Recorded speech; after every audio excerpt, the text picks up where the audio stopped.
Prejudice by Jane Austen. Chapter 44. Elizabeth had settled it that Mr. Darcy would bring his sister to visit her the very day after her reaching Pemberley, and was consequently resolved not to be out of sight of the inn the whole of that morning.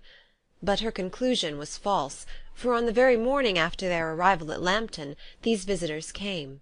They had been walking about the place with some of their new friends, and were just returning to the inn to dress themselves for dining with the same family, when the sound of a carriage drew them to the window, and they saw a gentleman and a lady in a curricle driving up the street. Elizabeth, immediately recognizing the livery, guessed what it meant, and imparted no small degree of her surprise to her relations by acquainting them with the honour which she expected.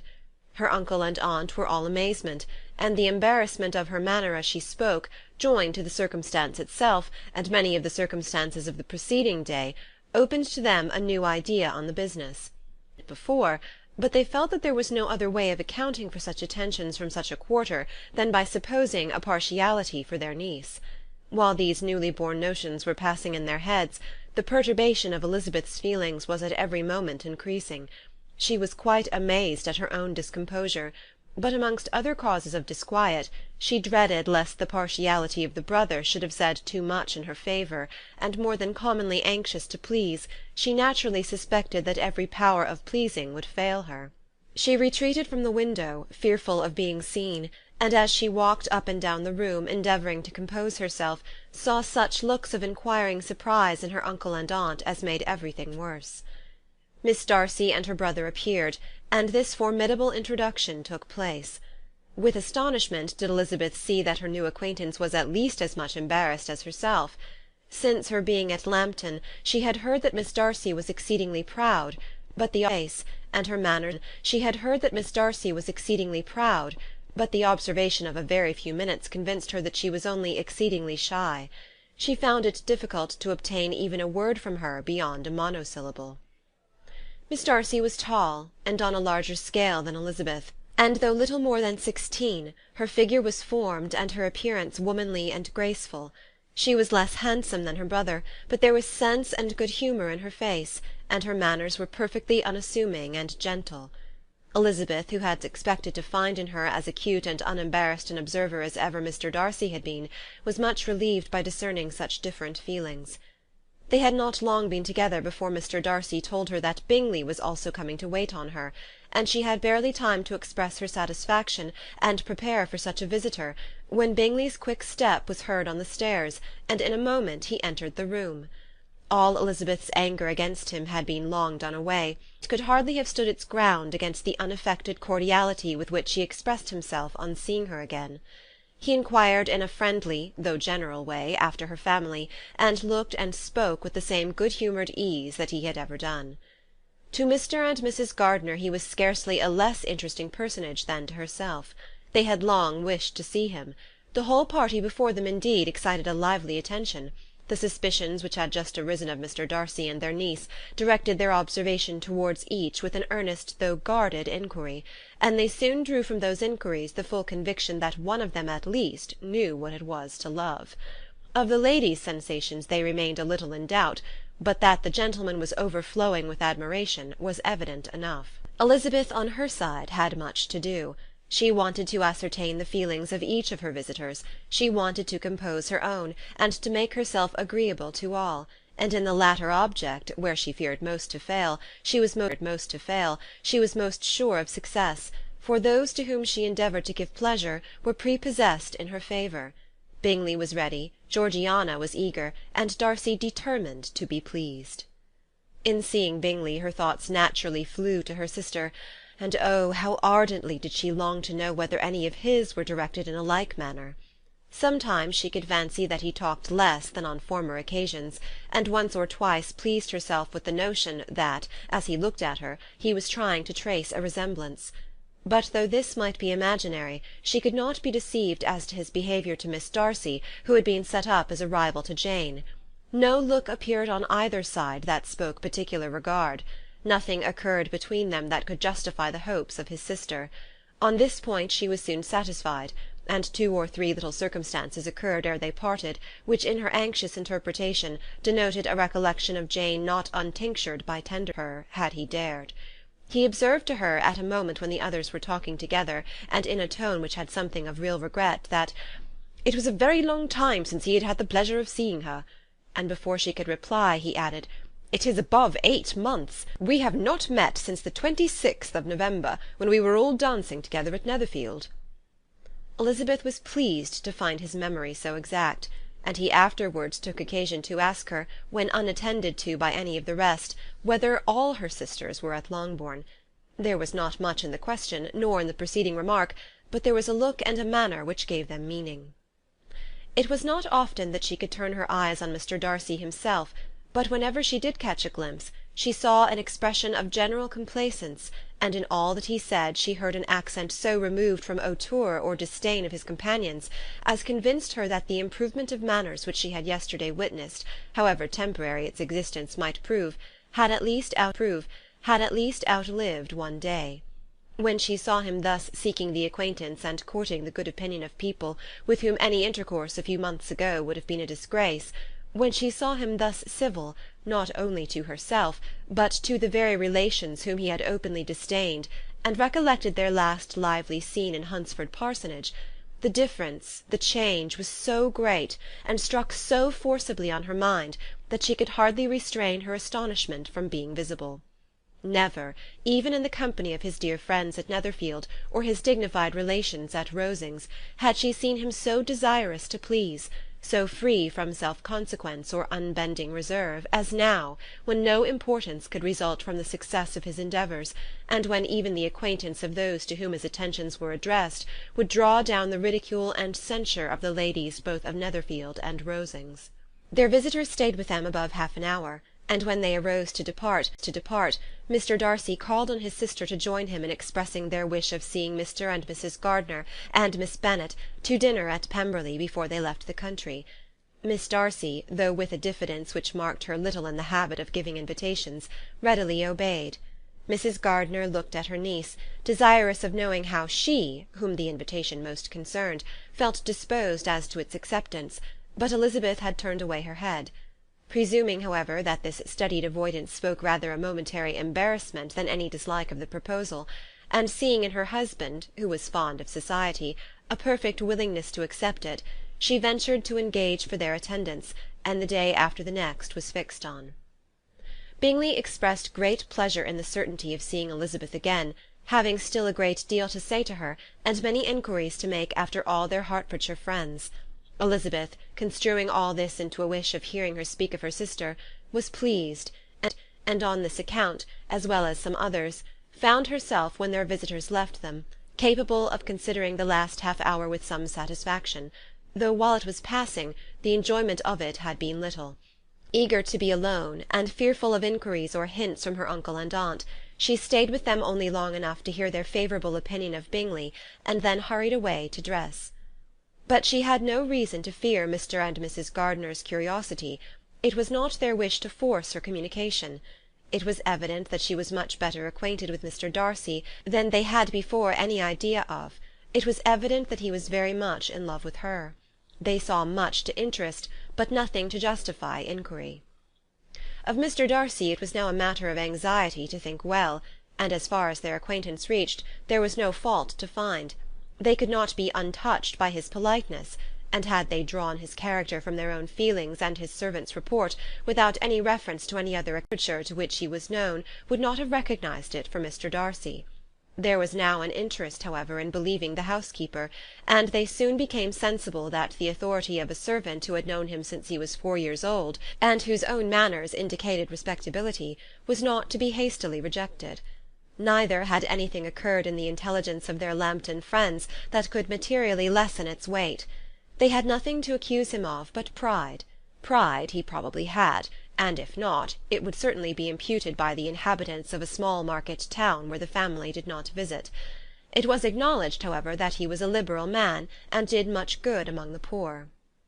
With respect to Wickham, the travellers soon found that he was not held there in much estimation, for though the chief of his concerns with the son of his patron were imperfectly understood, it was yet a well-known fact that, on his quitting Derbyshire, he had left many debts behind him, which Mr. Darcy had afterwards discharged.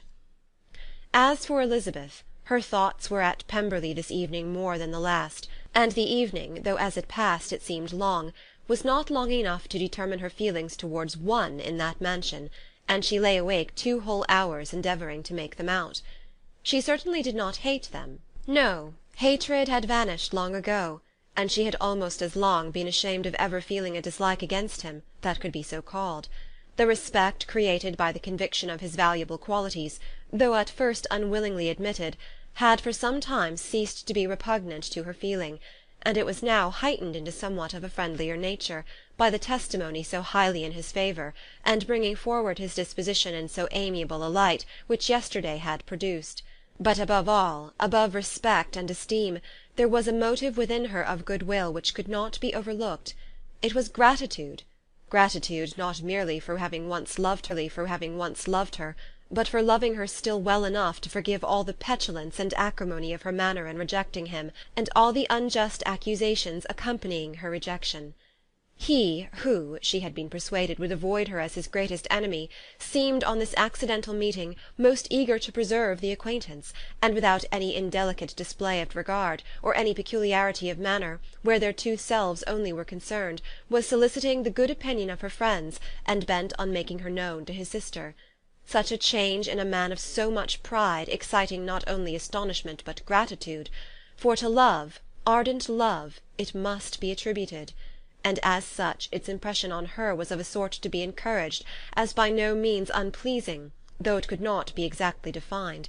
She respected, she esteemed, she was grateful to him, she felt a real interest in his welfare, and she only wanted to know how far she wished that welfare to depend upon herself, and how far it would be for the happiness of both that she should employ the power, which her fancy told her she still possessed, of bringing on her the renewal of his addresses. It had been settled in the evening between the aunt and the niece that such a striking civility as Miss Darcy's in coming to see them on the very day of her arrival at Pemberley, for she had reached it only to a late breakfast, ought to be imitated, though it could not be equalled, by some exertion of politeness on their side, and consequently that it would be highly expedient to wait on her at Pemberley the following morning. They were therefore to go. Elizabeth was pleased, though when she asked herself the reason, she had very little to say in reply. Mr. Gardiner left them soon after breakfast. The fishing scheme had been renewed the day before, and a positive engagement made of his meeting some of the gentlemen at Pemberley before noon. End of Chapter 44.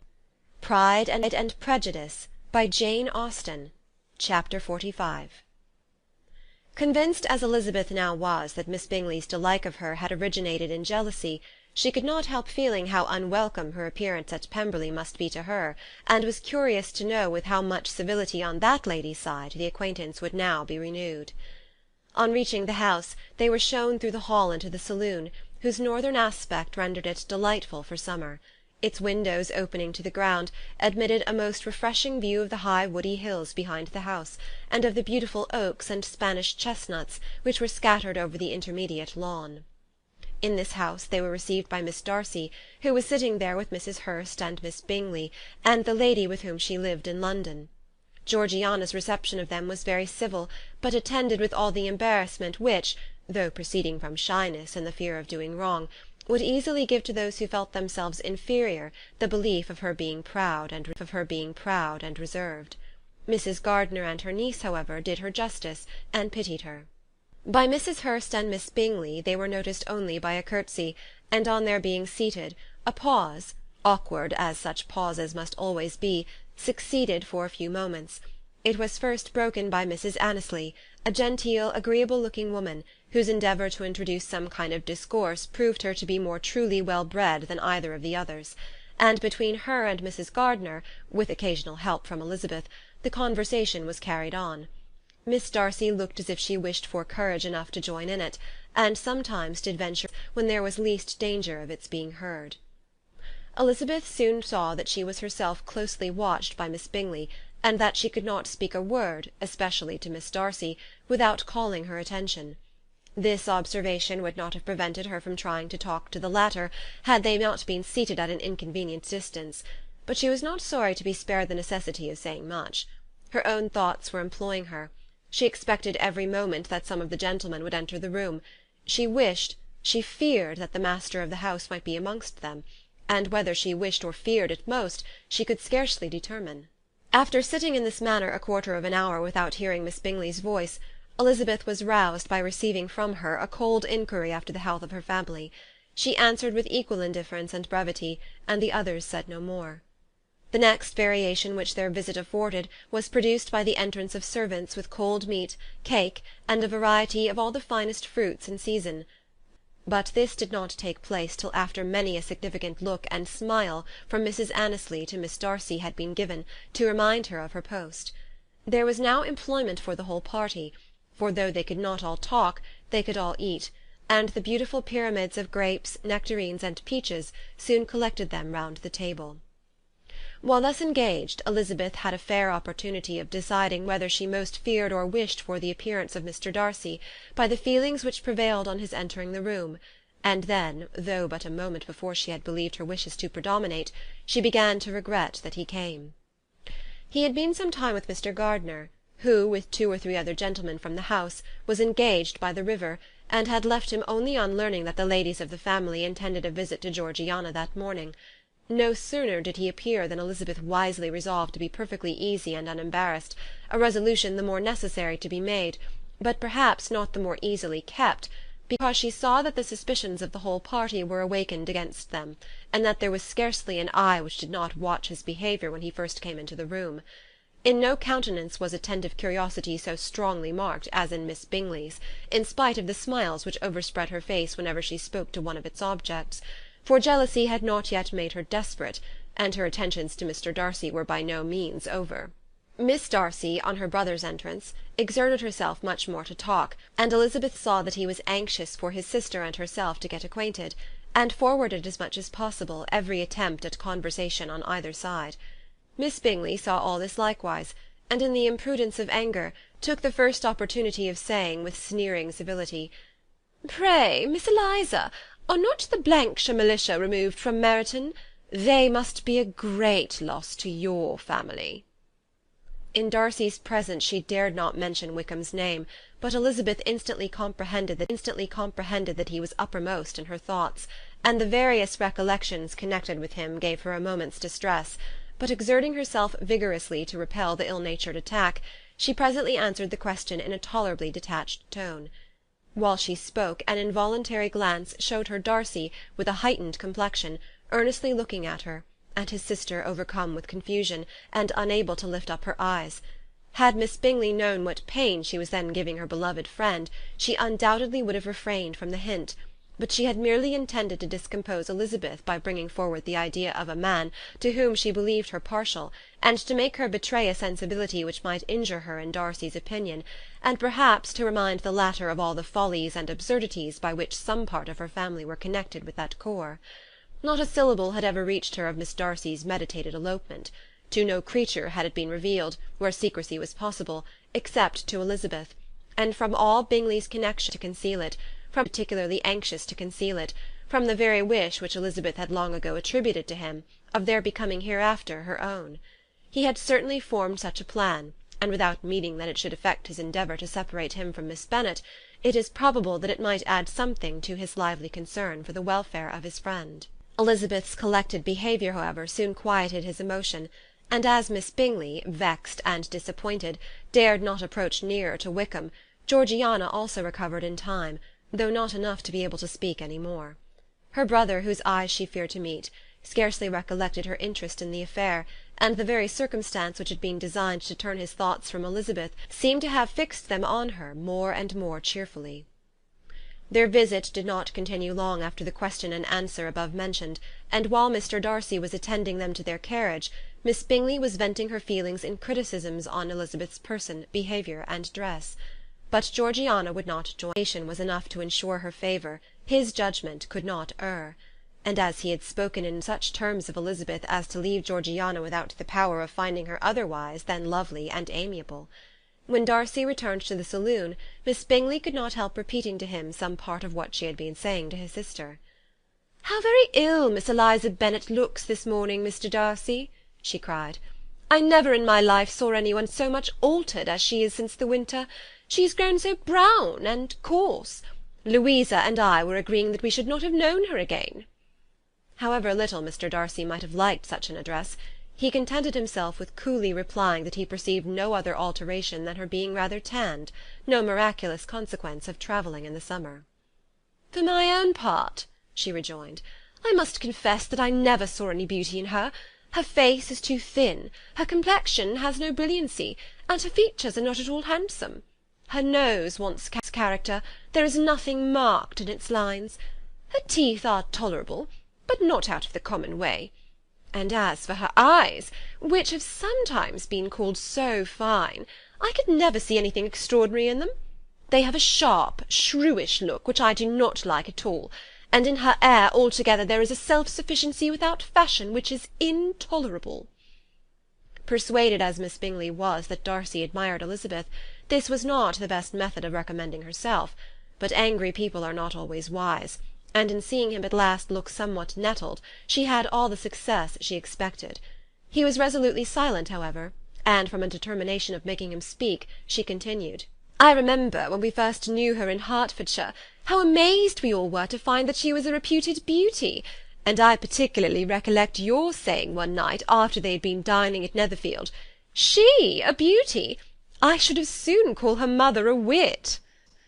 But afterwards she seemed to improve on you, and I believe you thought her rather pretty at one time." "Yes," replied Darcy, who could contain himself no longer, "but that was only when I first saw her, for it is many months since I have considered her as one of the handsomest women of my acquaintance." He then went away, and Miss Bingley was left to all the satisfaction of having forced him to say what gave no one any pain but herself. Mrs. Gardiner and Elizabeth talked of all that had occurred during their visit, as they returned, except what had particularly interested them both. The look and behaviour of everybody they had seen were discussed, except of the person who had mostly engaged their attention. They talked of his sister, his friends, his house, his fruit, of everything but himself, yet Elizabeth was longing to know what Mrs. Gardiner thought of him, and Mrs. Gardiner would have been highly gratified by her niece's beginning the subject. End of chapter 45. Pride and by Jane Austen. Chapter 46. Elizabeth had been a good deal disappointed in not finding a letter from Jane on their first arrival at Lambton, and this disappointment had been renewed on each of the mornings that had now been spent there, but on the third her repining was over, and her sister justified, by the receipt of 2 letters from her at once, on one of which was marked that it had been missent elsewhere. Elizabeth was not surprised at it, as Jane had written the direction remarkably ill. They had just been preparing to walk as the letters came in, and her uncle and aunt, leaving her to enjoy them in quiet, set off by themselves. The one missent must first be attended to; it had been written 5 days ago. The beginning contained an account of all their little parties and engagements, with such news as the country afforded, but the latter half, which was dated a day later, and written in evident agitation, gave more important intelligence. It was to this effect: "Since writing the above, dearest Lizzy, something has occurred of a most unexpected and serious nature, but I am afraid of alarming you. Be assured that we are all well. What I have to say relates to poor Lydia. An express came at 12 last night, just as we were all gone to bed, from Colonel Forster, to inform us that she was gone off to Scotland with one of his officers, to own the truth, with Wickham. Imagine our surprise. To Kitty, however, it does not seem so wholly unexpected. I am very, very sorry, so imprudent a match on both sides. But I am willing to hope the best, and that his character has been misunderstood. Thoughtless and indiscreet, I can easily believe him, but this step, and let us rejoice over it, marks nothing bad at heart. His choice is disinterested at least, for he must know my father can give her nothing. Our poor mother is sadly grieved. My father bears it better. How thankful am I that we never let them know what has been said against him. We must forget it. They were off Saturday night about 12, as is conjectured, but were not missed till yesterday morning at 8. The express was sent off directly. My dear Lizzy, they must have passed within 10 miles of us. Colonel Forster gives us reason to expect him here soon. Lydia left a few lines for his wife, informing her of their intention. I must conclude, for I cannot be long from our poor mother. I am afraid you will not be able to make it out, but I hardly know what I have written. Without allowing herself time for consideration, and scarcely knowing what she felt, Elizabeth, on finishing this letter, instantly seized the other, and opening it with the utmost impatience, read as follows. It had been written a day later than the conclusion of the first. By this time, my dearest sister, you have received my hurried letter. I wish this may be more intelligible, but though not confined for time, my head is so bewildered that I cannot answer for being coherent. Dearest Lizzy, I hardly know what I would write, but I have bad news for you, and it cannot be delayed. Imprudent as the marriage between Mr. Wickham and our poor Lydia would be, we are now anxious to be assured that it has taken place, for there is but too much reason to fear they are not gone to Scotland. Colonel Forster came yesterday, having left Brighton the day before, not many hours after the express.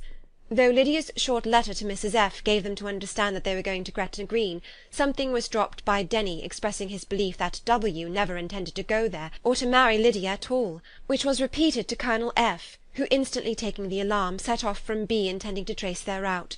He did trace them easily to Clapham, but no further, for on entering that place they removed into a hackney coach, and dismissed the chaise that brought them from Epsom. All that is known after this is, that they were seen to continue the London road. I know not what to think.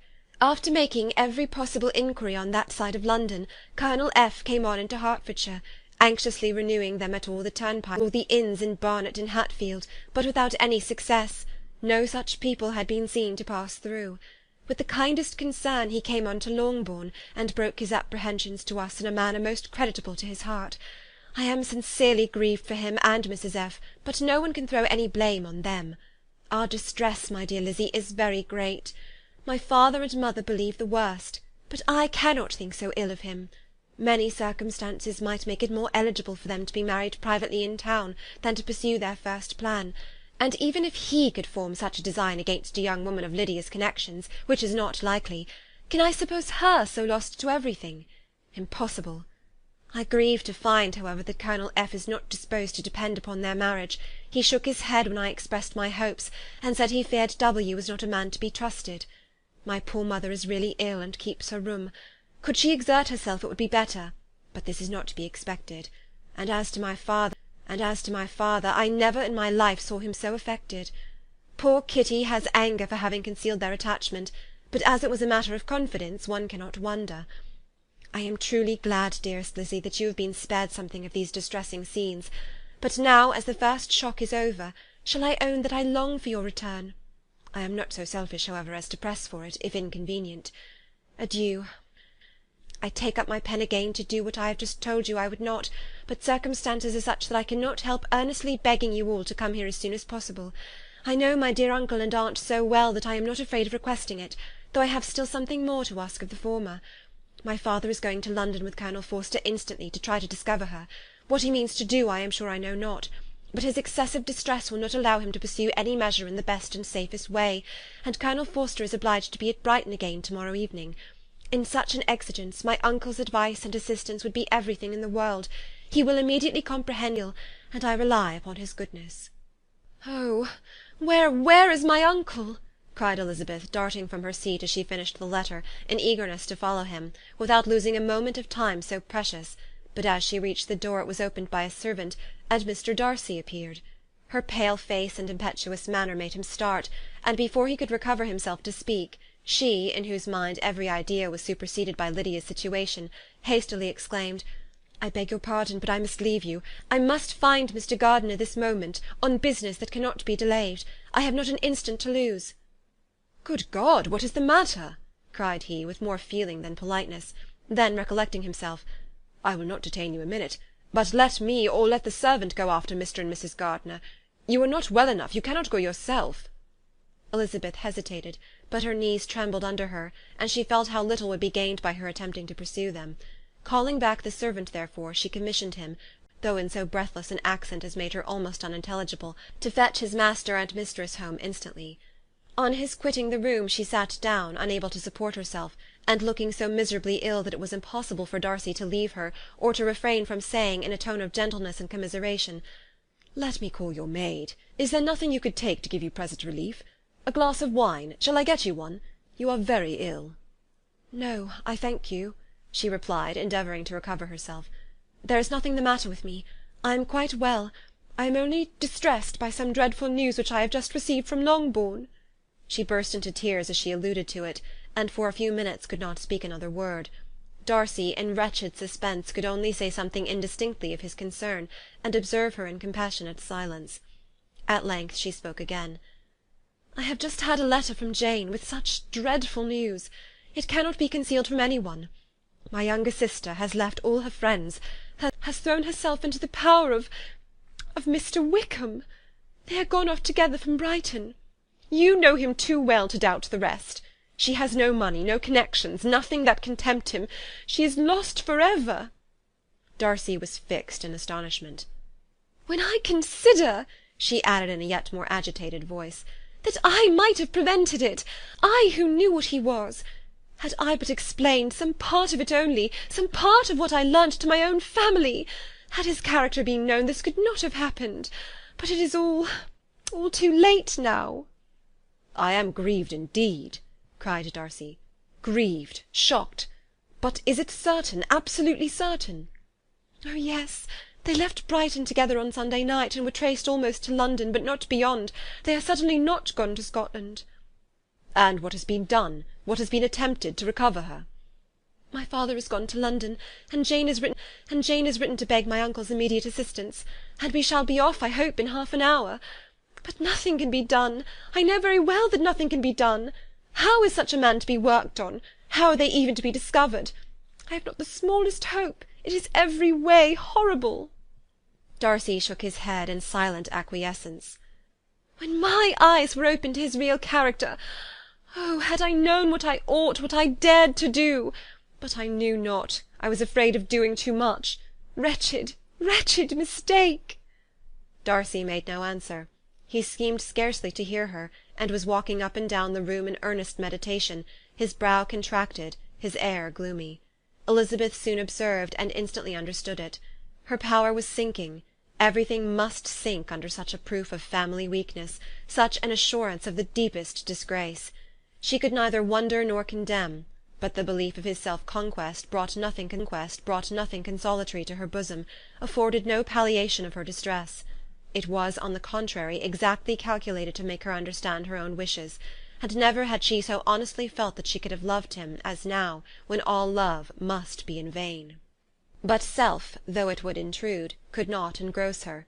Lydia, the humiliation, the misery she was bringing on them all, soon swallowed up every private care, and covering her face with her handkerchief, Elizabeth was soon lost to everything else, and after a pause of several minutes was only recalled to a sense of her situation by the voice of her companion, who, in a manner which, though it spake compassion, spoke likewise restraint, said, "I am afraid you have long been desiring my absence.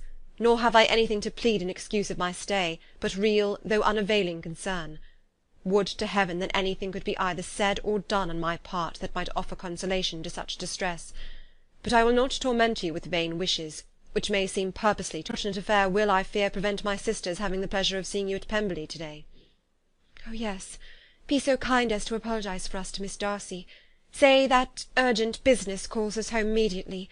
Conceal the unhappy truth as long as it is possible. I know it cannot be long."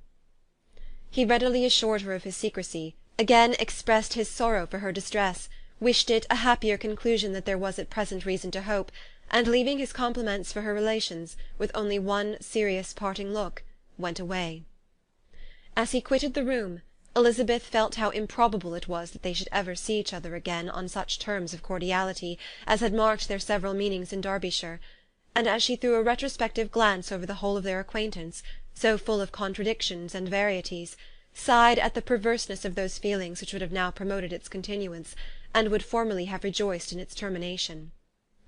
If gratitude and esteem are good foundations of affection, Elizabeth's change of sentiment will be neither improbable nor faulty; but if otherwise, if regard springing from such sources is unreasonable or unnatural, in comparison of what is so often described as arising on a first interview with its object, and even before two words have been exchanged, nothing can be said in her defence, except that she had given somewhat of a trial to the latter method in her partiality for Wickham, and that its ill success might, perhaps, authorize her to seek the other less interesting mode of attachment.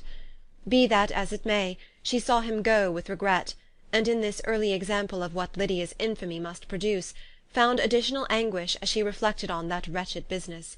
Never, since reading Jane's second letter, had she entertained a hope of Wickham's meaning to marry her. No one but Jane, she thought, could flatter herself with such an expectation. Surprise was the least of her feelings on this development.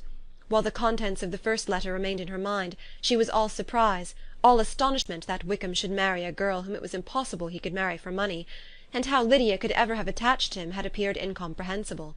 But now it was all too natural. For such an attachment as this she might have sufficient charms, and though she did not suppose Lydia to be deliberately engaging in an elopement without the intention of marriage, she had no difficulty in believing that neither her virtue nor her understanding would preserve her from falling an easy prey. She had never perceived, while the regiment was in Hertfordshire, that Lydia had any partiality for him, but she was convinced that Lydia wanted only encouragement to attach herself to anybody. Sometimes one officer, sometimes another, had been her favourite, as their attentions raised them in her opinion. Her affections had continually been fluctuating, but never without an object. The mischief of neglect and mistaken indulgence towards such a girl! Oh, how acutely did she now feel it! She was wild to be at home, to hear, to see, to be upon the spot to share with Jane in the cares that must now fall wholly upon her, in a family so deranged, a father absent, a mother incapable of exertion and requiring constant attendance; and though almost persuaded that nothing could be done for Lydia, her uncle's interference seemed of the utmost importance, and till he entered the room her impatience was severe. Mr. and Mrs. Gardiner had hurried back in alarm, supposing by the servant's account that their niece was taken suddenly ill, but satisfying them instantly on that head, she eagerly communicated the cause of their summons, reading the 2 letters aloud, and dwelling on the postscript of the last with trembling energy. Though Lydia had never been a favourite with them, Mr. and Mrs. Gardiner could not be but deeply afflicted. Not Lydia only, but all were concerned in it, and after the first exclamations of surprise and horror, Mr. Gardiner promised every assistance in his power. Elizabeth, though expecting no less, thanked him with tears of gratitude, and all 3 being actuated by one spirit, everything relating to their journey was speedily settled. They were to be in the hurry and confusion speedily settled. They were to be off as soon as possible. "But what is to be done about Pemberley?" cried Mrs. Gardiner. "John told us Mr. Darcy was here when you sent for us. Was it so?" "Yes, and I told him we should not be able to keep our engagement. That is all settled." "What is all settled?" repeated the other, as she ran into her room to prepare. "And are they upon such terms as for her to disclose the real truth? Oh, that I knew how it was!" But wishes were vain, or at least could only serve to amuse her in the hurry and confusion of the following hour. Had Elizabeth been at leisure to be idle, she would have remained certain that all employment was impossible to one so wretched as herself, but she had her share of business as well as her aunt, and amongst the rest were notes to be written to all their friends at Lambton, with false excuses for their sudden departure. An hour, however, saw the whole completed, and Mr. Gardiner meanwhile having settled his account at the inn, nothing remained to be done but to go, and Elizabeth supposed seated in the carriage, and on the road to Longbourn. Chapter 46. Pride and Prejudice in Austen. Chapter 47. "I have been thinking it over again, Elizabeth," said her uncle as they drove from the town, "and really, upon serious consideration, I am much more inclined than I was to judge as your eldest sister does on the matter. It appears to me so very unlikely that any young man should form such a design against a girl who is by no means unprotected or friendless, and who is actually staying in his colonel's family, that I am strongly inclined to hope the best. Could he expect that her friends would not step forward? Could he expect to be noticed again by the regiment after such an affront to Colonel Forster? His temptation is not adequate to the risk." "Do you really think so?" cried Elizabeth, brightening up for a moment. "Upon my word," said Mrs. Gardiner, "I begin to be of your uncle's opinion. It is really too great a violation of decency, honour, and interest, for him to be guilty of. I cannot think so very ill of Wickham. Can you yourself, Lizzie, so wholly give him up, as to believe him capable of it?" "Not, perhaps, of neglecting his own interest, but of every other neglect I can believe him capable, if indeed it should be so. But I dare not hope it. Why should they not go on to Scotland, if that had been the case?" "In the first place," replied Mr. Gardiner, "there is no absolute proof that they are not gone to Scotland." "Oh, but their removing from the chaise into a hackney coach is such a presumption. and besides, no traces of them were to be found on the Barnet road. Well, then, supposing them to be in London, they may be there, though for the purpose of concealment, for no more exceptional purpose. It is not likely that money should be very abundant on either side, and it might strike them that they could be more economically, though less expeditiously, married in London than in Scotland. But why all this secrecy? Why any fear of detection? Why must their marriage be private? Oh, no, no, this is not likely. His most particular friend, you see, by Jane's account, was persuaded of his never intending to marry her. Wickham will never marry a woman without some money. He cannot afford it. And what claims has Lydia? What attraction has she beyond youth, health, and good humour that could make him, for her sake, forego every chance of benefiting himself by marrying well? As to what restraint the apprehensions of disgrace in the corps might throw on a dishonourable elopement with her, I am not able to judge, for I know nothing of the effects that such a step might produce. But as to your other objection, I am afraid it will hardly hold good. Lydia has no brothers to step forward, and he might imagine from my father's behaviour, from his indolence and the little attention he has ever seemed to give to what was going forward in his family, that he would do as little, and think as little about it, as any father could do in such a matter. But can you think that Lydia is so lost to everything but love of him, as to consent to live with him on any terms other than marriage? It does seem, and it is most shocking indeed, replied Elizabeth with tears in her eyes, that a sister's sense of decency and virtue in such a point could admit of doubt. But really I know not what to say. Perhaps I am not doing her justice. But she is very young. She has never been taught to think on serious subjects, and for the last half-year, nay, for a 12-month, she has been given up to nothing but amusement and vanity. She has been allowed to dispose of her time in the most idle and frivolous manner, and to adopt any opinions that came in her way. Since the Blankshire were first quartered in Meryton, nothing but love, flirtation, and offices have been in her head. She has been doing everything in her power by thinking and talking on the subject, to give greater, what shall I call it, susceptibility to her feelings, which are naturally lively enough. And we all know that Wickham has every charm of person and address that can captivate a woman. But you see that Jane, said her aunt, does not think so very ill of Wickham as to believe him capable of the attempt. Of whom does Jane, I do indeed, ever think ill? And who is there, whatever might be their former conduct, that she would think capable of such an attempt, till it were proved against them? But Jane knows, as well as I do, what Wickham really is. We both know that he has been profligate in every sense of the word, that he has neither integrity nor honour, that he is as false and deceitful as he is insinuating. And do you really know all this? Cried Mrs. Gardiner, whose curiosity as to the mode of her intelligence was all alive. I do indeed, replied Elizabeth, colouring.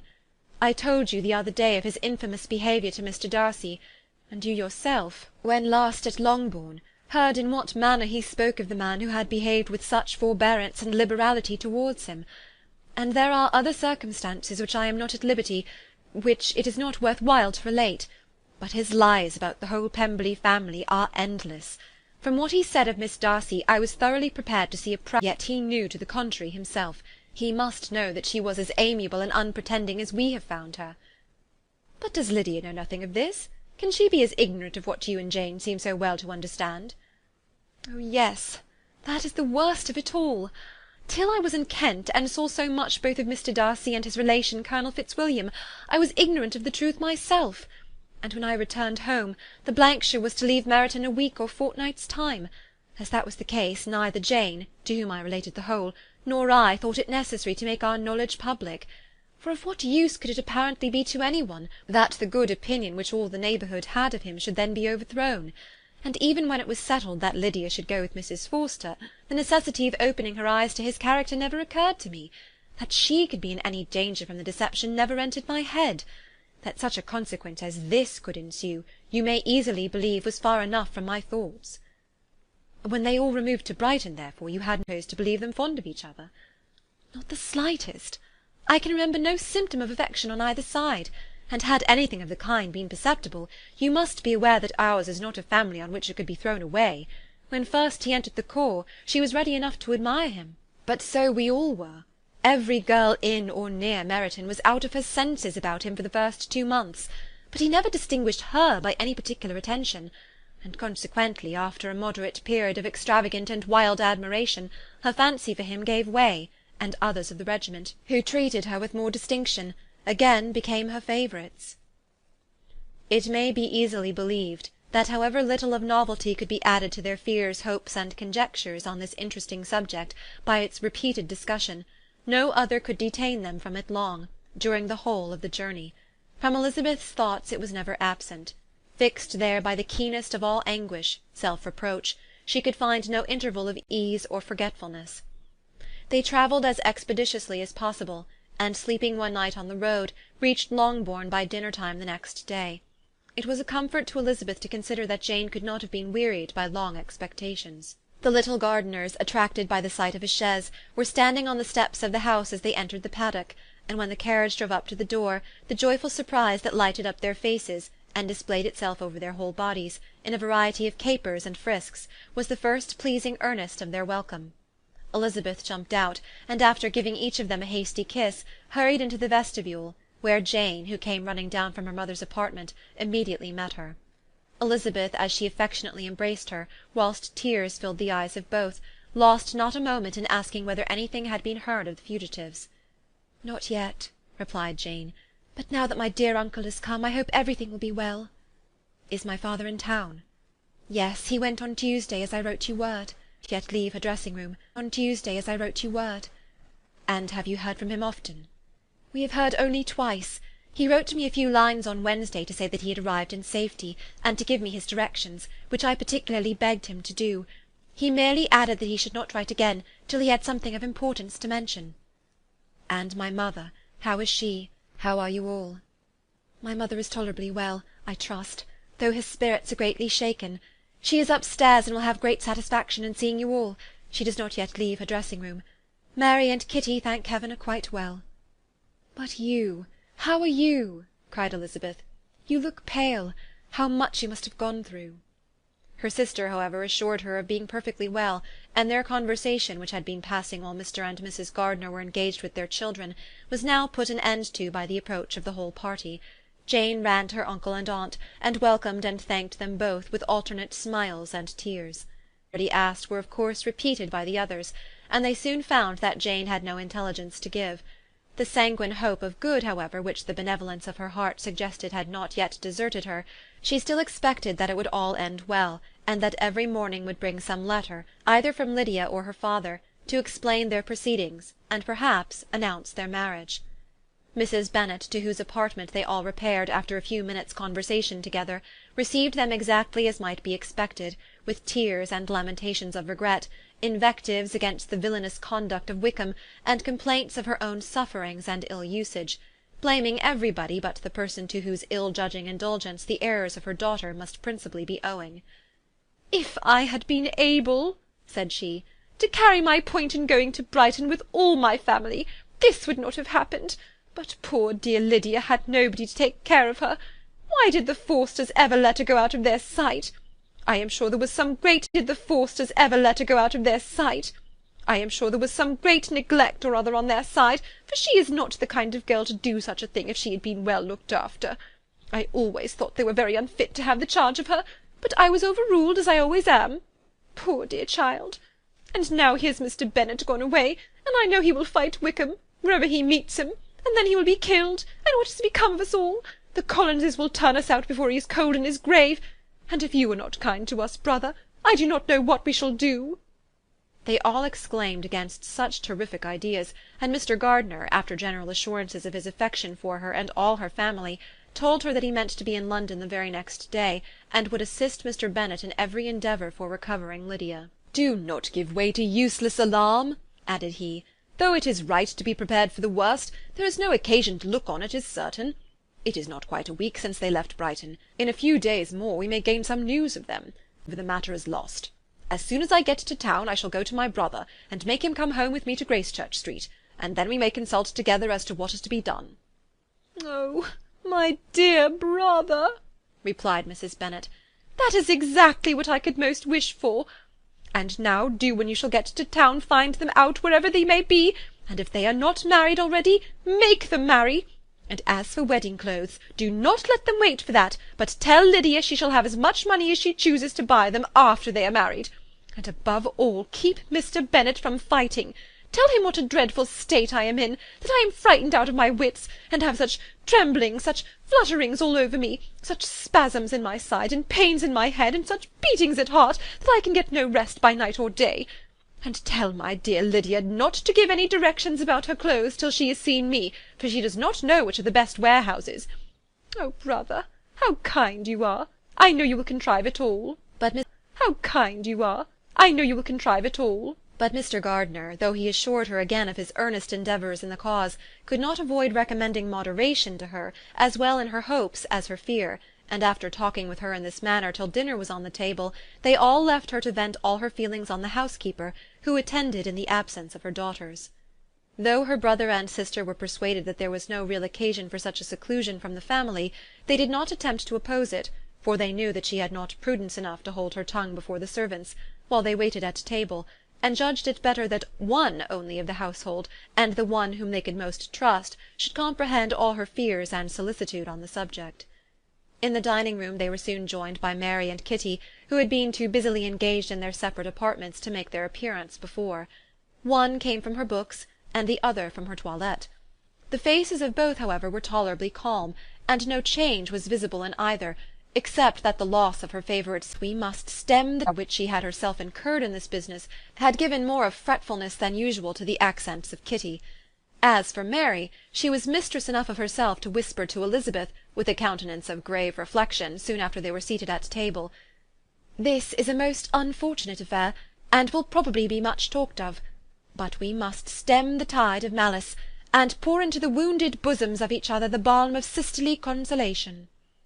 Then, perceiving Elizabeth had no intention of replying, she added, "Unhappy as the event must be for Lydia, we may draw from it this useful lesson, that loss of virtue in a female is irretrievable, that one false step involves her in endless ruin, that reputation is no less brittle than it is beautiful, and that she cannot be too much guarded in her behaviour towards the undeserving of the other sex."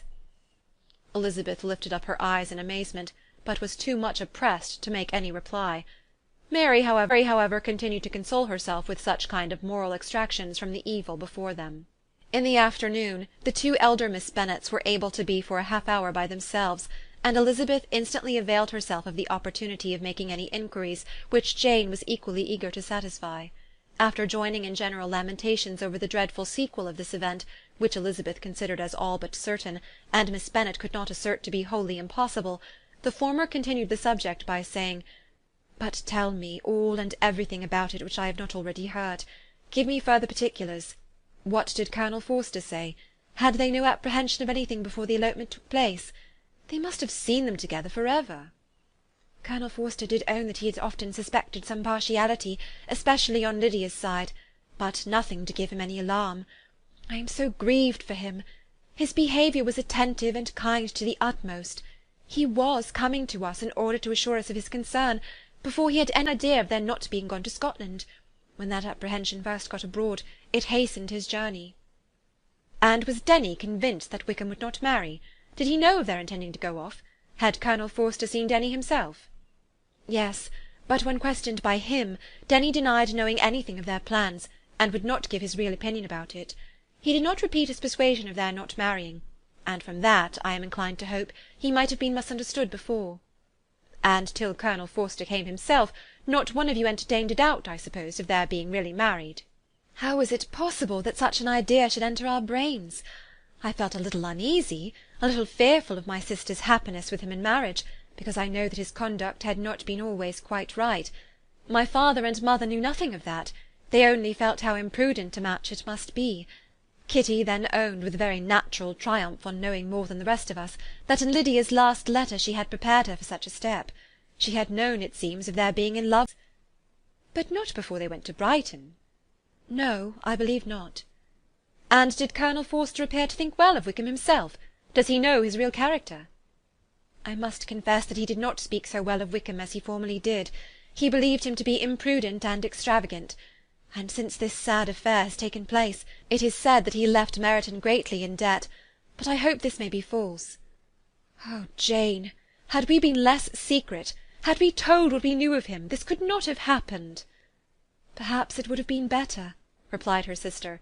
"But to expose the former faults of any person without knowing what their present feelings were seemed unjustifiable. We acted with the best intentions." "Could Colonel Forster repeat the particulars of Lydia's note to his wife?" "He brought it with him for us to see." Jane then took it from her pocket-book, and gave it to Lydia. These were the contents. "My dearest Harriet, you will laugh when you know where I am. My dearest Harriet, you will laugh when you know where I am gone, and I cannot help laughing myself at your surprise to-morrow morning, as soon as I am missed. I am going to Gretna Green, and if you cannot guess with who, I shall think you a simpleton, for there is but one man in the world I love, and he is an angel. I should never be happy without him, so think it no harm to be off. You need not send them word at Longbourn of my going if you do not like it, for it will make the surprise the greater when I write to them and sign my name Lydia Wickham. What a good joke it will be! I can hardly write for laughing. Pray make my excuses to Pratt for not keeping my engagement and dancing with him to-night. Tell him I hope he will excuse me when he knows all, and tell him I will dance with him at the next ball we meet with great pleasure. I shall send for my clothes when I get to Longbourn, but I wish you would tell Sally to mend a great slit in my worked muslin gown before they are packed up. Good-bye. Give my love to Colonel Forster. I hope you will drink to our good journey. Your affectionate friend, Lydia Bennet. Oh, thoughtless, thoughtless! What a letter is this, to be written at such a moment! But at least it shows that she was serious on the subject of their journey. Whatever he might afterwards persuade her to, it was not on her side a scheme of infamy. My poor father, how he must have felt it! I never saw anyone so shocked. He could not speak a word for full 10 minutes. My mother was taken ill immediately, and the whole house in such confusion. Oh, Jane, cried Elizabeth, was there a servant belonging to it who did not know the whole story before the end of the day? I do not know. I hope there was. But to be guarded at such a time is very difficult. My mother was in hysterics, and though I endeavoured to give her every assistance in my power, I am afraid I did not do so much as I might have done.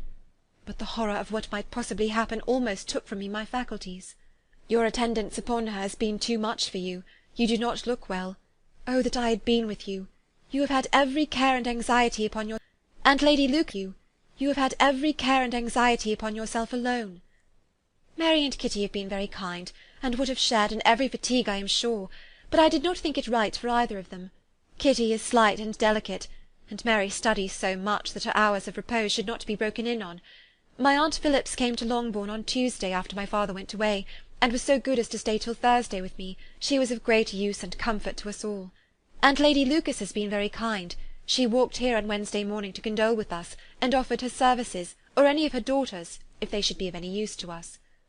She had better have stayed at home, cried Elizabeth. Perhaps she meant well, but under such a misfortune as this, one cannot see too little of one's neighbours. Assistance is impossible, condolence insufferable. Let them triumph over us at a distance, and be satisfied. She then proceeded to inquire into the measures which her father had intended to pursue while in town for the recovery of his daughter. He meant, I believe, cried Jane, to go to Epsom, the place where they last changed horses, see the postilions, and try if anything could be made out from them. His principal object must be to discover the number of the hackney coach which took them from Clapham. It had come with a fare from London, and as he thought that the circumstance of a gentleman and ladies removing from one carriage into another might be remarked, he meant to make inquiries at Clapham. If he could anyhow discover at what house the coachman had before set down his fare, he determined to make inquiries there, and hoped it might not be impossible to find out the stand and number of the coach. I do not know of any other designs that he had formed, but he was in such a hurry to be gone, and his spirits so greatly discomposed, that I had difficulty in finding out even so much as this. End of Chapter 47. Pride by Jane Austen. Chapter 48. The whole party were in hopes of a letter from Mr. Bennet the next morning, but the post came in without bringing a single line from him. His family knew him to be, on all common occasions, a most negligent and dilatory correspondent, but at such a time they had hoped for exertion. They were forced to conclude that he had no pleasing intelligence to send, but even of that they would have been glad to be certain. Mr. Gardiner had waited only for the letters before he set off. When he was gone, they were certain at least of receiving constant information of what was going on, and their uncle promised, at parting, to prevail on Mr. Bennet to return to Longbourn, as soon as he could, to the great consolation of his sister, who considered it as the only security for her husband's not being killed in a duel. Mrs. Gardiner and the children were to remain in Hertfordshire a few days longer, as the former thought her presence might be serviceable to her nieces. She shared in their attendance on Mrs. Bennet, and was a great comfort to them in their hours of freedom. Their other aunt also visited them frequently, and as always, as she said, with the design of cheering and heartening them up, though, as she never came without reporting some fresh instance of Wickham's extravagance or irregularity, she seldom went away without leaving them more dispirited than she found them. All Meryton seemed striving to blacken the man who, but 3 months before, had been almost an angel of light. He was declared to be in debt to every tradesman in the place, and his intrigues, all honoured with the title of seduction, had been extended into every tradesman's family. Everybody declared that he was the wickedest young man in the world, and everybody began to find out that they had always distrusted the appearance of his goodness. Elizabeth, though she did not credit above half of what was said, believed enough to make her former assurance of her sister's ruin more certain, and even Jane, who believed still less of it, became almost hopeless, more especially as the time was now come when, if they had gone to Scotland, which she had never before entirely despaired of, they must in all probability have gained some news of them. Mr. Gardiner left Longbourn on Sunday. On Tuesday his wife received a letter from him. It told them that, on his arrival, he had immediately found out his brother, and persuaded him to come to Gracechurch Street; that Mr. Bennet had been to Epsom and Clapham before his arrival, but without gaining any satisfactory information; and that he was now determined to inquire at all the principal hotels in town, as Mr. Bennet thought it possible that they might have gone to one of them, on their first coming to London, before they procured lodgings. Mr. Gardiner himself did not expect any success from this measure, but as his brother was eager in it, he meant to assist him in pursuing it. He added that Mr. Bennet seemed wholly disinclined at present to leave London, and promised to write again very soon. There was also a postscript to this effect. "I have written to Colonel Forster to desire him to find out, if possible, from some of the young man's intimates in the regiment, whether Wickham has any relations or connections who would be likely to know in what part of town he has now concealed himself. If there were any one that one could apply to with a probability of gaining such a clue as that, it might be of essential consequence. At present we have nothing to guide us. Colonel Forster will, I dare say, do everything in his power to satisfy us on this head. But on second thoughts, perhaps, Lizzie could tell us what relations he has now living better than any other person." Elizabeth was at no loss to understand from whence this deference to her authority proceeded, but it was not in her power to give any information of so satisfactory a nature as the compliment deserved. She had never heard of his having had any relations, except a father and a mother, both of whom had been dead many years. It was possible, however, that some of his companions in the shire might be able to give more information, and though she was not very sanguine in expecting it, the application was a something to look forward to. Every day at Longbourn was now a day of anxiety, but the most anxious part of each was when the post was expected. The arrival of letters was every morning's impatience. Through letters, whatever of good or bad was to be told would be communicated, and every succeeding day was expected to bring some news of importance. But before they heard again from Mr. Gardiner, a letter arrived for their father, from a different quarter, from Mr. Collins, which, as Jane had received directions to open all that came for him in his absence, she accordingly read, and Elizabeth, who knew what curiosities his letters always were, looked over her and read it likewise. It was as follows: "My dear Sir, I feel myself called upon, by our relationship and my situation in life, to condole with you on the grievous affliction you are now suffering under, of which we were yesterday informed by a letter from Hertfordshire. Be assured, my dear Sir, that Mrs. Collins and myself sincerely sympathise with you and all your respectable family in your present distress, which must be of the bitterest kind, because proceeding from a cause which no time can remove. No arguments shall be wanting on my part that can alleviate so severe a misfortune, or that may comfort you under a of all others the most afflicting to a parent's mind. The death of your daughter would have been a blessing in comparison of this, and it is the more to be lamented, because there is reason to suppose, as my dear Charlotte informs me, that this licentiousness of behaviour in your daughter has proceeded from a faulty degree of indulgence, though, at the same time, for the consolation of yourself and Mrs. Bennet, I am inclined to think that her own disposition must be naturally bad, or she could not be guilty of such an enormity at so early an age. Howsoever that may be, you are grievously to be pitied, in which opinion I am not only joined by Mrs. Collins, but likewise by Lady Catherine and her daughter, to whom I have related the affair. They agree with me in apprehending that this false step in one daughter will be injurious to the fortunes of all the others, for who, as Lady Catherine herself condescendingly says, will connect themselves with such a family? And this consideration leads me more with augmented satisfaction on a certain event of last November, for had it been otherwise, I must have been involved in all your sorrow and disgrace. Let me then advise you, dear sir, to console yourself as much as possible, to throw off your unworthy child from your affection for ever, and leave her to reap the fruits of her own heinous offence. I am, dear sir, etc., etc. Mr. Gardiner did not write again till he had received an answer from Colonel Forster, and then he had nothing of a pleasant nature to send. It was not known that Wickham had a single relationship with whom he kept up any connection, and it was certain that he had no one near living. His former acquaintances had been numerous, but since he had been in the militia, it did not appear that he was on terms of particular friendship with any of them. There was no one, therefore, who could be pointed out as likely to give any news of him, and in the wretched state of his own finances there was a very powerful motive for secrecy, in addition to his fear of discovery by Lydia's relations, for it had just transpired that he had left gaming debts behind him to a very considerable amount. Colonel Forster believed that more than £1,000 would be necessary to clear his expenses at Brighton. He owed a great deal in town, but his debts of honour were still more formidable.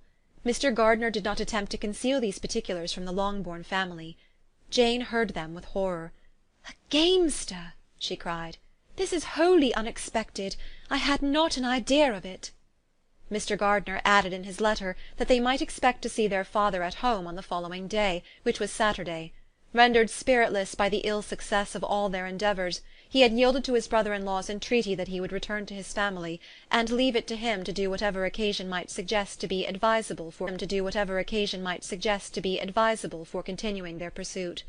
When Mrs. Bennet was told of this, she did not express so much satisfaction as her children expected, considering what her anxiety for his life had been before. "What! Is he coming home, and without poor Lydia?" she cried. "Sure he will not leave London before he has found them. Who is to fight Wickham and make him marry her, if he comes away?" As Mrs. Gardiner began to wish to be at home, it was settled that she and the children should go to London at the same time that Mr. Bennet came from it. The coach therefore took them at the first stage of their journey, and brought its master back to Longbourn. Mrs. Gardiner went away in all the perplexity about Elizabeth and her Derbyshire friend that had attended her from that part of the world. His name had never been voluntarily mentioned before them by her niece, and the kind of half expectation which Mrs. Gardiner had formed of their being followed by a letter from him had ended in nothing. Elizabeth had received none since her return that could come from Pemberley. The present state of the family rendered any other excuse for the lowness of her spirits unnecessary. Nothing therefore could be fairly conjectured from that, though Elizabeth, who was by this time tolerably well acquainted with her own feelings, was perfectly aware that, had she known nothing of Darcy, she could have borne the dread of Lydia's infamy somewhat better. It would have spared her, she thought, one sleepless night out of 2. When Mr. Bennet arrived, he had all the appearance of his usual philosophic composure. He said as little as he had ever been in the habit of saying, made no mention of the business that had taken him away, and it was some time before his daughters had courage to speak of it. It was not till the afternoon, when he had joined them at tea, that Elizabeth ventured to introduce the subject, and then, on her briefly expressing her sorrow from what he must have endured, he replied, "Say nothing of that. Who should suffer but myself? It has been my own doing, and I ought to feel it." "You must not be too severe upon yourself," replied Elizabeth. "You may well warn me of such an evil. Human nature is so prone to fall into it. No, Lizzie, let me once in my life feel how much I have been to blame. I am not afraid of being overpowered by the impression. It will pass away soon enough." "Do you suppose them to be in London?" "Yes. Where else can they be so well concealed?" "And Lydia used to want to go to London," added Kitty. "She is happy then," said her father drily, "and her residence there will probably be of some duration." Then, after a short silence, he continued, "Lizzie, I bear you no ill will for being justified in your advice to me last May, which, considering the event, shows some greatness of mind." They were interrupted by Miss Bennet, who came to fetch her mother's tea. "This is a parade," he cried, "which does one good. It gives such an elegance to misfortune. Another day I will do the same. I will sit in my library in my nightcap and powdering gown, and give as much trouble as I can. Or perhaps I am not going to run away, papa," said Kitty fretfully. "If I should ever go to Brighton, I would behave better than Lydia." You go to Brighton? I would not trust you so near it as Eastbourne for £50. No, Kitty, I have at last learnt to be cautious, and you will feel the effects of it. No officer is ever to enter my house again, nor even to pass through the village. Balls will be absolutely prohibited, unless you stand up with one of your sisters, and you are never to stir out of doors till you can prove that you have spent 10 minutes of every day in a rational manner." Kitty, who took all these threats in a serious light, began to cry. "Well, well," said he, "do not make yourself unhappy. If you are a good girl for the next 10 years, I will take you to a review at the end of them." End of chapter 48.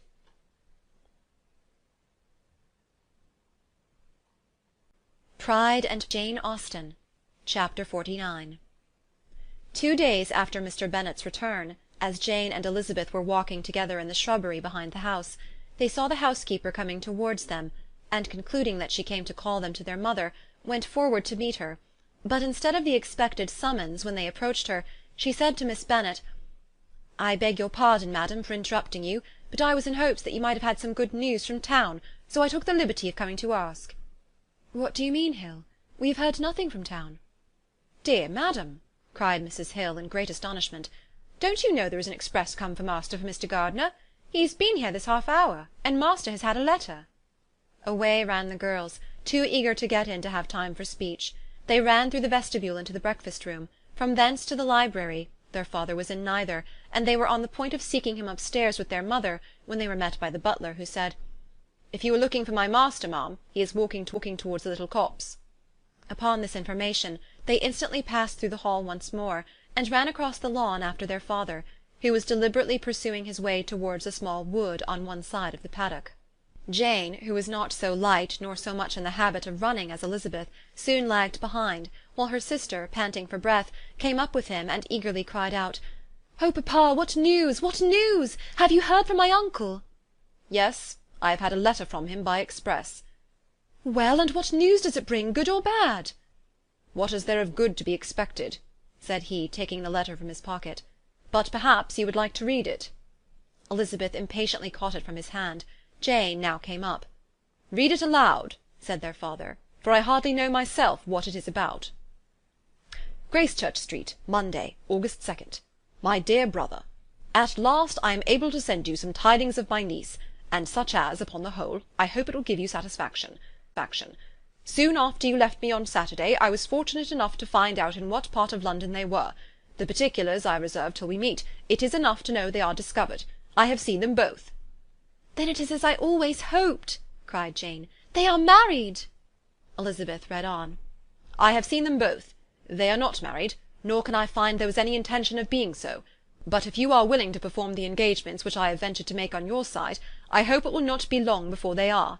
All that is required of you is, to assure to your daughter, by settlement, her equal share of the £5,000 secured among your children after the decease of yourself and my sister, and moreover to enter into an agreement of allowing her, during your life, £100 per annum. These are conditions which, considering everything, I had no hesitation in complying with, as far as I thought myself privileged, for you. I shall send this by express, that no time may be lost in bringing me your answer. You will easily comprehend from these particulars that Mr. Wickham's circumstances they are generally believed to be. The world has been deceived in that respect, and I am happy to say there will be some little money, even when all his debts are discharged, to settle on my niece, in addition to her own fortune. If, as I conclude will be the case, you send me full powers to act in your name throughout the whole of this business, I will immediately give directions to Haggerston for preparing a proper settlement. There will not be the smallest occasion for your coming to town again. Therefore stay quiet at Longbourn, and depend on my diligence and care. Send back your answer as fast as you can, and be careful to write explicitly. We have judged it best that my niece should be married from this house, of which I hope you will approve. She comes to us to-day. I shall write again as soon as anything more is determined on. Yours, etc., Edward Gardiner. "Is it possible?" cried Elizabeth when she had finished. "Can it be possible that he will marry her?" "Wickham is not so undeserving then as we had thought him," said her sister. "My dear father, I congratulate you." "And have you answered the letter?" cried Elizabeth. "No, but it must be done soon." Most earnestly did she then entreat him to lose no more time before he wrote. "Oh, my dear father," she cried, "come back and write immediately. Consider how important every moment is in such a case." "Let me write for you," said Jane, "if you dislike the trouble yourself." "I dislike it very much," he replied, "but it must be done." And so saying, he turned back with them and walked towards the house. "And may I ask," asked Elizabeth, "but the terms, I suppose, must be complied with." "Complied with? I am only ashamed of his asking so little." "And they must marry. Yet he is such a man." "Yes, yes, they must marry. There is nothing else to be done. But there are two things that I want very much to know. One is, how much money your uncle has laid down to bring it about, and the other, how am I ever to pay him?" "Money? My uncle!" cried Jane. "What do you mean, sir?" "I mean that no man in his senses would marry Lydia on so slight a temptation as 100 a year during my life, and 50 after I am gone." "That is very true," said Elizabeth, "though it had not occurred to me before. His debts to be discharged, and something still to remain. Oh, it must be my uncle's doings. Generous, good man, I am afraid he has distressed himself. A small sum could not do all this." "No," said her father. "Wickham's a fool if he takes her with a farthing less than 10,000 pounds. I should be sorry to think so ill of him in the very beginning of our relationship." 10,000 pounds! Heaven forbid! How is half such a sum to be repaid?" Mr. Bennet made no answer, and each of them, deep in thought, continued silent till they reached the house. Their father then went on to the library to walk, and the girls walked into the breakfast-room. "And they are really to be married?" cried Elizabeth, as soon as they were by themselves. "How strange this is! And for this we are to be thankful. That they should marry, small as is their chance, as is his character, we are forced to rejoice. Oh, Lydia!" "I comfort myself with thinking," replied Jane, "that he certainly would not marry Lydia if he had not a real regard for her. Though our kind uncle has done something towards clearing him, I cannot believe that 10,000 pounds, or anything like it, has been advanced. He has children of his own, and may have more. How could he spare half 10,000 pounds?" "If he were ever able to learn what Wickham's debts have been," said Elizabeth, "and how much is settled on his side on our sister, we shall exactly know what Mr. Gardiner has done for them, because Wickham has not a sixpence of his own. The kindness of my uncle and aunt can never be requited. Their taking her home, and affording her their personal protection and countenance, is such a sacrifice to her advantage as years of gratitude cannot enough acknowledge. By this time she is actually with them. If such goodness does not make her miserable now, she will never deserve to be happy. What a meeting for her, when she first sees my aunt!" "We must endeavour to forget all that has passed on either side," said Jane. "I hope and trust they will yet be happy. His consenting to marry her is a proof, I will believe, that he has come to a right way of thinking. Their mutual affection will steady them, and I flatter myself they will settle so quietly, and live in so rational a manner, as may in time make their past imprudence forgotten." "Their conduct has been such," replied Elizabeth, "as neither you nor I, nor anybody can ever forget. It is useless to talk of it." It now occurred to the girls that their mother was in all likelihood perfectly ignorant of what had happened. They went to the library, therefore, and asked their father whether he would not wish them to make it known to her. He was writing, and without raising his head, coolly replied, "Just as you please." "May we take my uncle's letter to read to her?" "Take whatever you like, and get away." Elizabeth took the letter from his writing-table, and they went upstairs together. Mary and Kitty were both with Mrs. Bennet. One communication would, therefore, do for all. After a slight preparation for good news, the letter was read aloud. Mrs. Bennet could hardly contain herself. As soon as Jane had read Mr. Gardiner's hope of Lydia's being soon married, her joy burst forth, and every following sentence added to its exuberance. She was now in an irritation as violent from delight as she had ever been fidgety from alarm and vexation. To know that her daughter would be married was enough. She was disturbed by no fear for her felicity, nor humbled by any remembrance of her misconduct. "My dear, dear Lydia!" she cried. "This is delightful indeed. She will be married. I shall see her again. She will be married at 16. My good, kind brother! I knew how it would be. I knew he would manage everything. How I long to see her, and to see dear Wickham too! Oh, but the clothes, the wedding clothes! I will write to my sister Gardiner about them directly. Lizzy, my dear, how much he will give her. Oh, stay, stay, I will go myself. Ring the bell, Kitty, for Hill. I will put on my things in a moment. My dear, dear Lydia, how merry we shall be together when we meet!" Her eldest daughter endeavoured to give some relief to the violence of these transports by leading her thoughts to the obligations which Mr. Gardiner's behaviour laid them all under. "For we must attribute this happy conclusion," she added, "in a great measure to his kindness. We are persuaded that he has pledged himself to assist Mr. Wickham with money." "Well," cried her mother, "it is all very right. Who should do it but her own uncle? If he had not a family of his own, I and my children must have had all his money, you know, and it is the first time we had ever had anything from him except a few presents. Well, I am so happy. In a short time I shall have a daughter married. Mrs. Wickham! How well it sounds! And she was only 16 last June. My dear Jane, I am in such a flutter that I am sure I can't write, so I will dictate and you will write for me. We will settle with your father about the money afterwards, but the things should be ordered immediately." She was then proceeding to all the particulars of calico, muslin, and cambric, and would shortly have dictated some very plentiful orders, had not Jane, though with some difficulty, persuaded her to wait till her father was at leisure to be consulted. One day's delay, she observed, would be of small importance, and her mother was too happy to be quite so obstinate as usual. Other schemes, too, came into her head. "I will go to Meryton," said she, "as soon as I am dressed, and tell the good news to my sister Phillips. And as soon as I come back, I can call on Lady Lucas and Mrs. Long. Kitty, run down and order the carriage. An airing would do me a great deal of good, I am sure. Girls, can I do anything for you in Meryton? Oh, here comes Hill. My dear Hill, have you heard the good news? Miss Lydia is going to be married, and you shall all have a bowl of punch to make merry at her wedding." Mrs. Hill began instantly to express her joy. Elizabeth received her congratulations among the rest, and then, sick of this folly, took refuge in her own room, that she might think with freedom. Poor Lydia's situation must at best be bad enough, but that it was no worse, she had need to be thankful. She felt it so, and though in looking forward, neither rational happiness nor worldly prosperity could be justly expected for her sister, in looking back to what they had feared only 2 hours ago, she felt all the advantages of what they had gained. Chapter 49. Pride and Prejudice, by Jane Austen. Chapter 50.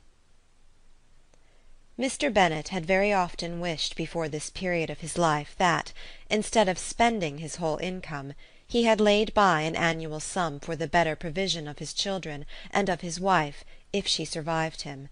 He now wished it more than ever. Had he done his duty in that respect, Lydia need not have been indebted to her uncle for whatever of honour or credit could now be purchased for her. The satisfaction of prevailing on one of the most worthless young men in Great Britain to be her husband might then have rested in its proper place. He was seriously concerned that a cause of so little advantage to any one should be forwarded at the sole expense of his brother-in-law, and he was determined, if possible, to find out the extent of his assistance, and to discharge the obligation as soon as he could. When first Mr. Bennet had married, economy was held to be perfectly useless, for of course they were to have a son. The son was to join in cutting off the entail as soon as he should be of age, and the widow and younger children would by that means be provided for. 5 daughters successively entered the world, but yet the son was to come, and Mrs. Bennet, for many years after Lydia's birth, had been certain that he would. This event had at last been despaired of, but it was then too late to be saving. Mrs. Bennet had no turn for economy, and her husband's love of independence had alone prevented their exceeding their income. £5,000 was settled by marriage articles on Mrs. Bennet and the children, but in what proportions it should be divided amongst the latter depended on the will of the parents. This was one point, with regard to Lydia at least, which was now to be settled, and Mr. Bennet could have no hesitation in acceding to the proposal before him. In terms of grateful acknowledgment for the kindness of his brother, though expressed most concisely, he then delivered on paper his perfect approbation of all that was done, and his willingness to fulfil the engagements that had been made for him. He had never before supposed that, could Wickham be prevailed on to marry his daughter, it would be done with so little inconvenience to himself as by the present arrangement. He would scarcely be £10 a year the loser by the 100 that was to be paid them. for what with her board and pocket allowance, and the continual presents and money which passed to her through her mother's hands, Lydia's expenses had been very little within that sum. That it would be done with such trifling exertion on his side too was another very welcome surprise, for his wish at present was to have as little trouble in the business as possible. When the first transports of rage which had produced his activity in seeking her were over, he naturally returned to all his former indolence. His letter was soon dispatched. Dilatory in undertaking business, he was quick in its execution. He begged to know further particulars of what he was indebted to his brother, but was too angry with Lydia to send any message to her. The good news spread quickly through the house, and with proportionate speed through the neighbourhood. It was borne in the latter with decent philosophy. To be sure, it would have been more for the advantage of conversation had Miss Lydia Bennet come upon the town, or, as the happiest alternative, been secluded from the world in some distant farmhouse. But there was much to be talked of in marrying her, and the good-natured wishes for her well-doing which had proceeded before from all the spiteful old ladies in Meryton lost but a little of their spirit in this change of circumstances, because with such a husband her misery was considered certain. It was a fortnight since Mrs. Bennet had been downstairs, but on this happy day she again took her seat at the head of the table, and in spirits oppressively high. No sentiment of shame gave a damp to her triumph. The marriage of a daughter, which had been the first object of her wishes since Jane was 16, was now on the point of accomplishment, and her thoughts and her words ran wholly on those attendants of elegant nuptials, fine muslins, new carriages, and servants. She was busily searching through the neighbourhood for a proper situation for her daughter, and without knowing or considering what their income might be, rejected many as deficient in size and importance. "Hay Park might do," said she, "if the Goldings could quit it, or the great house at Stoke, if the drawing-room were larger, but Ashworth is too far off. I could not bear to have her 10 miles from me. And as for Pulvis Lodge, the attics are dreadful." Her husband allowed her to talk on without interruption while the servants remained. But when they had withdrawn, he said, "Mrs. Bennet, before you take any or all of those houses for your son and daughter, let us come to a right understanding. Into one house in this neighbourhood they shall never have admittance. I will not encourage the impudence of either by receiving them at Longbourn." A long dispute followed this declaration, but Mr. Bennet was firm. It soon led to another, and Mrs. Bennet found, with amazement and horror, that her husband would not advance a guinea to buy clothes for his daughter. He protested that she should receive from him no mark of affection whatever on the occasion. Mrs. Bennet could hardly comprehend it. That his anger could be carried to such a point of inconceivable resentment as to refuse his daughter a privilege without which her marriage would scarcely seem valid, exceeded all she could believe possible. She was more alive to the disgrace which her want of new clothes must reflect on her daughter's nuptials than to of shame at her eloping and living with Wickham a fortnight before they took place. Elizabeth was now most heartily sorry that she had, from the distress of the moment, been led to make Mr. Darcy acquainted with their fears for her sister, for since her marriage would so shortly give the proper termination to the elopement, they might hope to conceal its unfavourable beginning from all those who were not immediately on the spot. She had no fear of its spreading farther through his means.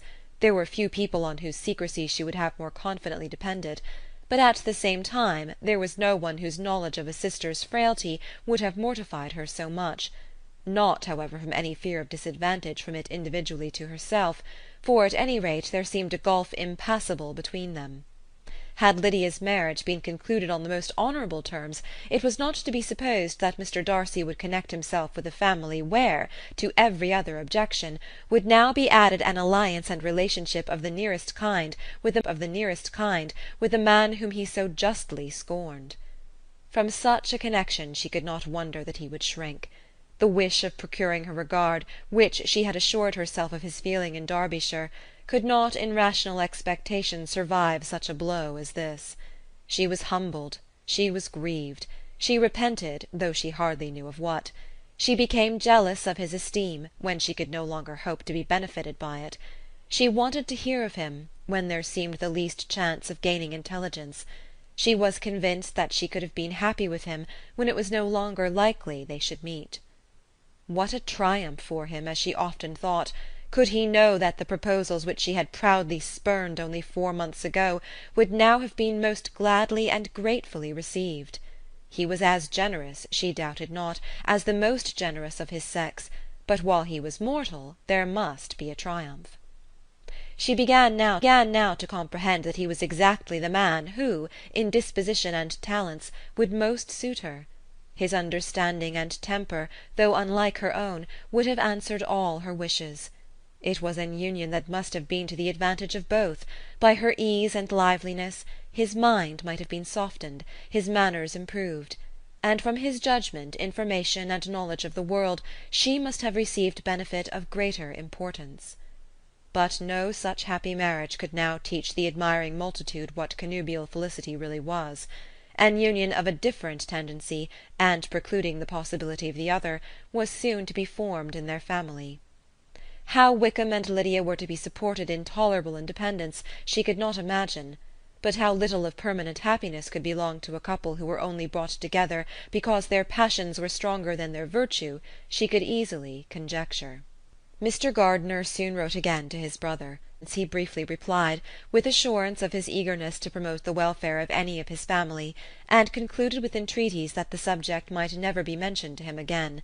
The principal purport of his letter was to inform them that Mr. Wickham had resolved on quitting the militia.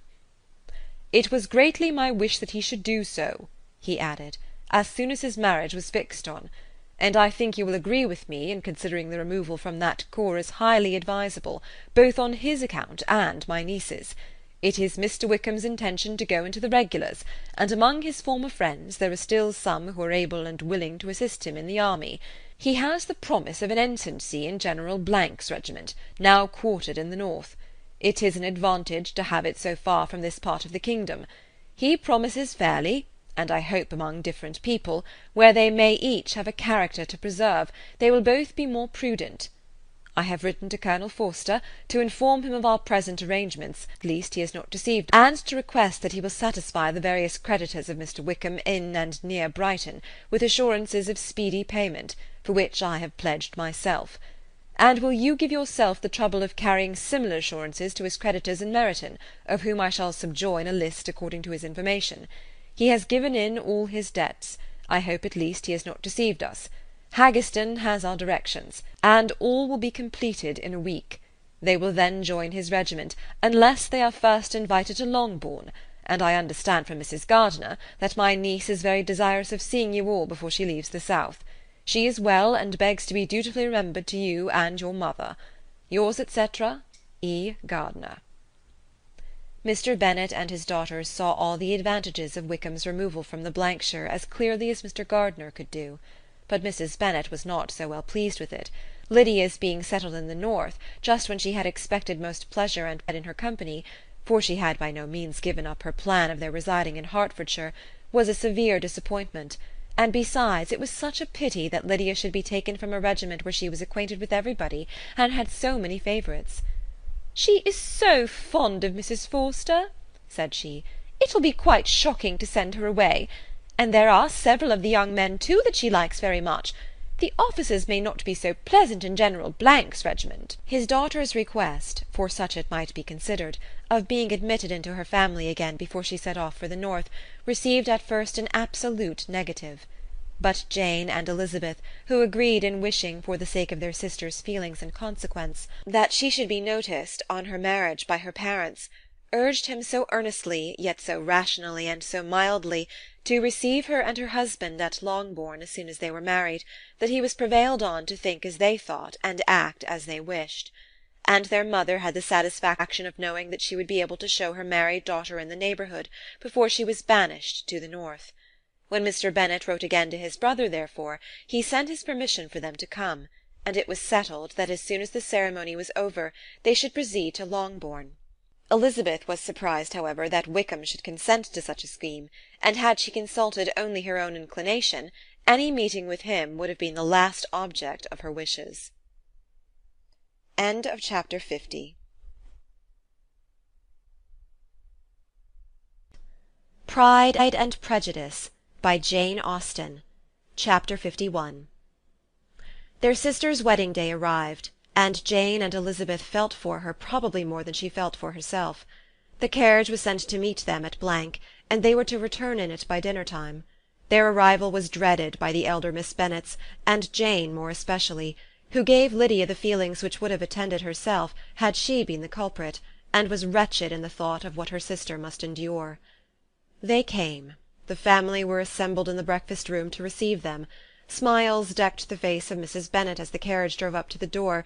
Her husband looked impenetrably grave, her daughters alarmed, anxious, uneasy. Lydia's voice was heard in the vestibule, the door was thrown open, and she ran into the room.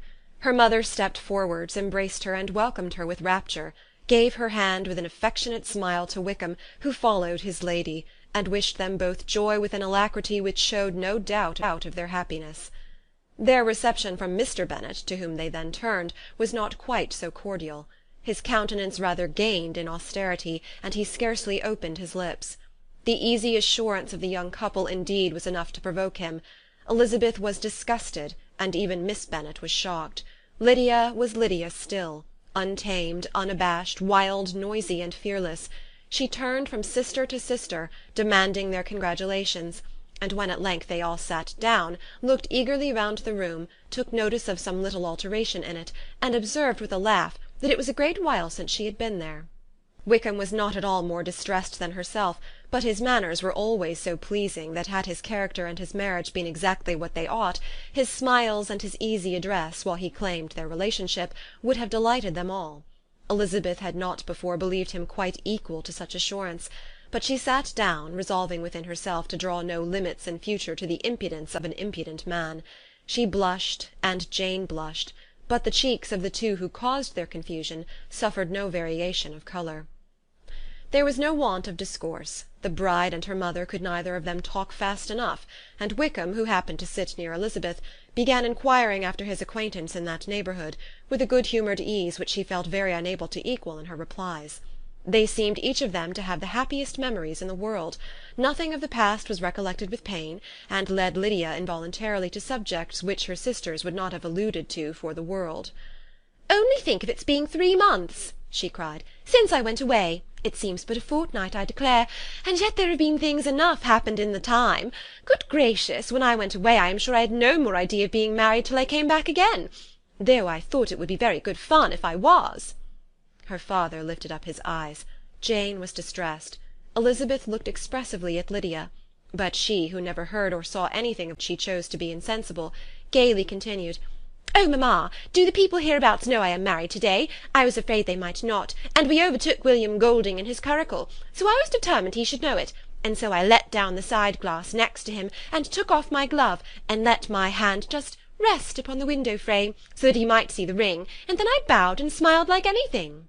Elizabeth could bear it no longer. She got up and ran out of the room, and returned no more, till she heard them through the hall to the dining-parlour. She then joined them soon enough to see Lydia, with anxious parade, walk up to her mother's right hand, and hear her say to her eldest sister, "Ah, Jane, I take your place now, and you must go lower, because I am a married woman." It was not to be supposed that time would give Lydia that embarrassment from which she had been so wholly free at first. Her ease and good spirits increased. She longed to see Mrs. Phillips, the Lucases, and all their other neighbours, and to hear herself called Mrs. Wickham by each of them, and in the meantime she went after dinner to show her ring, and boast of being married, to Mrs. Hill and the 2 housemaids. "Well, mamma," said she, when they were all returned to the breakfast-room, "and what do you think of my husband? Is he not a charming man? I am sure my sisters must all envy me. I only hope they may have half my good luck. They must all go to Brighton. That is the place to get husbands. What a pity it is, mamma, we did not all go." "Very true, and if I had my will we should. But, my dear Lydia, I don't at all like your going such a way off. Must it be so?" "Oh, Lord, yes, there is nothing in that. I shall like it of all things. You and papa and my sisters must come down and see us. We shall be at Newcastle all the winter, and I dare say there will be some balls, and I will take good care to get partners for them all." "I should like it beyond anything," said her mother. "And then, when you go away, you may leave 1 or 2 of my sisters behind you, and I dare say I shall get husbands for them before the winter is over." "I thank you for my share of the favour," said Elizabeth, "but I do not particularly like your way of getting husbands." Their visitors were not to remain above 10 days with them. Mr. Wickham had received his commission before he left London, and he was to join his regiment at the end of a fortnight. No one but Mrs. Bennet regretted that their stay would be so short, and she made the most of the time by visiting about with her daughter and having very frequent parties at home. These parties were acceptable to all, the circle was even more desirable to such as did think than such as did not.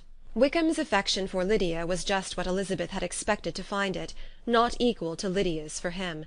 She had scarcely needed her present observation to be satisfied, from the reason of things, that their elopement had been brought on by the strength of her love rather than by his; and she would have wondered why, without violently caring for her, he chose to elope with her at all, had she not felt certain that his flight was rendered necessary by distress of circumstances, and if that were the case, he was not the young man to resist an opportunity of having a companion. Lydia was exceedingly fond of him. He was her dear Wickham on every occasion, no one was to be put in competition with him. He did everything best in the world, and she was sure he would kill more birds on the 1st of September than anybody else in the country. One morning, soon after their arrival, as she was sitting with her 2 elder sisters, she said to Elizabeth, "Lizzie, I never gave you an account of my wedding, I believe. You were not to my wedding, I believe. You were not by when I told mamma and the others all about it. Are not you curious to hear how it was managed?" "Not really," replied Elizabeth. "I think there cannot be too little said on the subject." "La, you are so strange! But I must tell you how it went off. We were married, you know, at St. Clement's, because Wickham's lodgings were in that parish, and it was settled that we should all be there by 11 o'clock. My uncle and aunt and I were to go together, and the others were to meet us at the church. Well, Monday morning came, and I was in such a fuss. I was so afraid, you know, that something would happen to put it off, and then I should have gone quite distracted. And there was my aunt, all the time I was dressing, preaching, and talking away just as if she was reading a sermon. However, I did not hear above 1 word in 10, for I was thinking, you may suppose, of my dear Wickham. I longed to know whether he would be married in his blue coat. Well, and so we breakfasted at 10 as usual. I thought it would never be over, for by the by you are to understand that my uncle and aunt were horrid unpleasant all the time I was with them. If you'll believe me, out of doors, though I was there a fortnight, not one party or scheme or anything. To be sure, London was rather thin, but however, the little theatre was open. Well, and so just as the carriage came to the door, my uncle was called away upon business to that horrid man, Mr. Stone. And then, you know, when once they got together, there is no end of it. Well, I was so frightened I did not know what to do, for my uncle was to give me away, and if we were beyond the hour we could not be married all day. But luckily he came back again in 10 minutes' time, and then we all set out. However, I recollected afterwards that if he had been prevented going, the wedding need not be put off, for Mr. Darcy might have done as well." "Mr. Darcy?" repeated Elizabeth in utter amazement. "Oh, yes, he was to come there with Wickham, you know." "Oh, but gracious me! I quite forgot. I ought not to have said a word about it. I promised them so faithfully. What will Wickham say? It was to be such a secret." "If it was to be a secret," said Jane, "say not another word on the subject. You may depend upon exactly a scene. You may depend upon my seeking no further." "Oh, certainly," said Elizabeth, though burning with curiosity. "We will ask you no questions." "Thank you," said Lydia, "for if you did, I should certainly tell you all, and then Wickham would be angry." On such encouragement to ask, Elizabeth was forced to put it out of her power by running away. But to live in ignorance on such a point was impossible, or at least it was impossible not to try for information. Mr. Darcy had been at her sister's wedding. It was exactly a scene, and exactly among people where he had apparently least to do, and least temptation to go. Conjectures as to the meaning of it, rapid and wild, hurried into her brain, but she was satisfied with none. Those that best pleased her, as placing his conduct in the noblest light, seemed most improbable. She could not bear such suspense, and hastily seizing a sheet of paper, wrote a short letter to her aunt, to request an explanation of what Lydia had dropped, if it were secrecy which had been intended. "You may readily comprehend," she added, "what my curiosity must be to know how a person unconnected with any of us, and comparatively speaking a stranger to our family, should have been amongst you at such a time. Pray write instantly, and let me understand it, unless it is, for very cogent reasons, to remain in the secrecy which Lydia seems to think necessary, and then I must endeavour to be satisfied with ignorance. Not that I shall, though," she added to herself as she finished the letter. And, my dear aunt, if you do not tell me in an honourable manner, I shall certainly be reduced to tricks and stratagems to find it out." Jane's delicate sense of honour would not allow her to speak to Elizabeth privately of what Lydia had let fall. Elizabeth was glad of it. Till it appeared whether her inquiries would receive any satisfaction, she had rather be without a confidant. Chapter 51. Pride and Jane Austen. Chapter 52. Elizabeth had the satisfaction of receiving an answer to her letter as soon as she possibly could. She was no sooner in possession of it than, hurrying into the little copse, where she was least likely to be interrupted, she sat down on one of the benches and prepared to be happy, for the length of the letter convinced her that it did not contain a denial. Gracechurch Street, September 6th. My dear niece, I have just received your letter, and shall devote this whole morning to answering it, as I foresee that a little writing will not comprise what I have to tell you. I must confess myself surprised by your application. I did not expect it from you. Don't think me angry, however, for I only mean to let you know that I did not imagine such inquiries to be necessary on your side. If you do not choose to understand me, forgive my impertinence. Your uncle is as much surprised as I am, and nothing but the belief of your being a party concerned would have allowed him to act as he has done. But if you are really innocent and ignorant, I must be more explicit. On the very day of my coming home from Longbourn, your uncle had a most unexpected visitor. Mr. Darcy called, and was shut up with him several hours. It was all over before I arrived, so my curiosity was not so dreadfully racked as yours seems to have been. He came to tell Mr. Gardiner that he had found out where your sister and Mr. Wickham were, and that he had seen and talked with them both, Wickham repeatedly, Lydia once. From what I can collect, he left Derbyshire only one day after ourselves, and came to town with the resolution of hunting for them.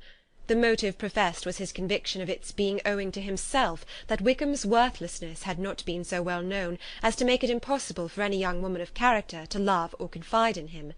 He generously imputed the whole to his mistaken pride, and confessed that he had before thought it beneath him to lay his private actions open to the world. His character was to speak for itself. He called it, therefore, his duty to step forward, and endeavour to remedy an evil which had been brought on by himself.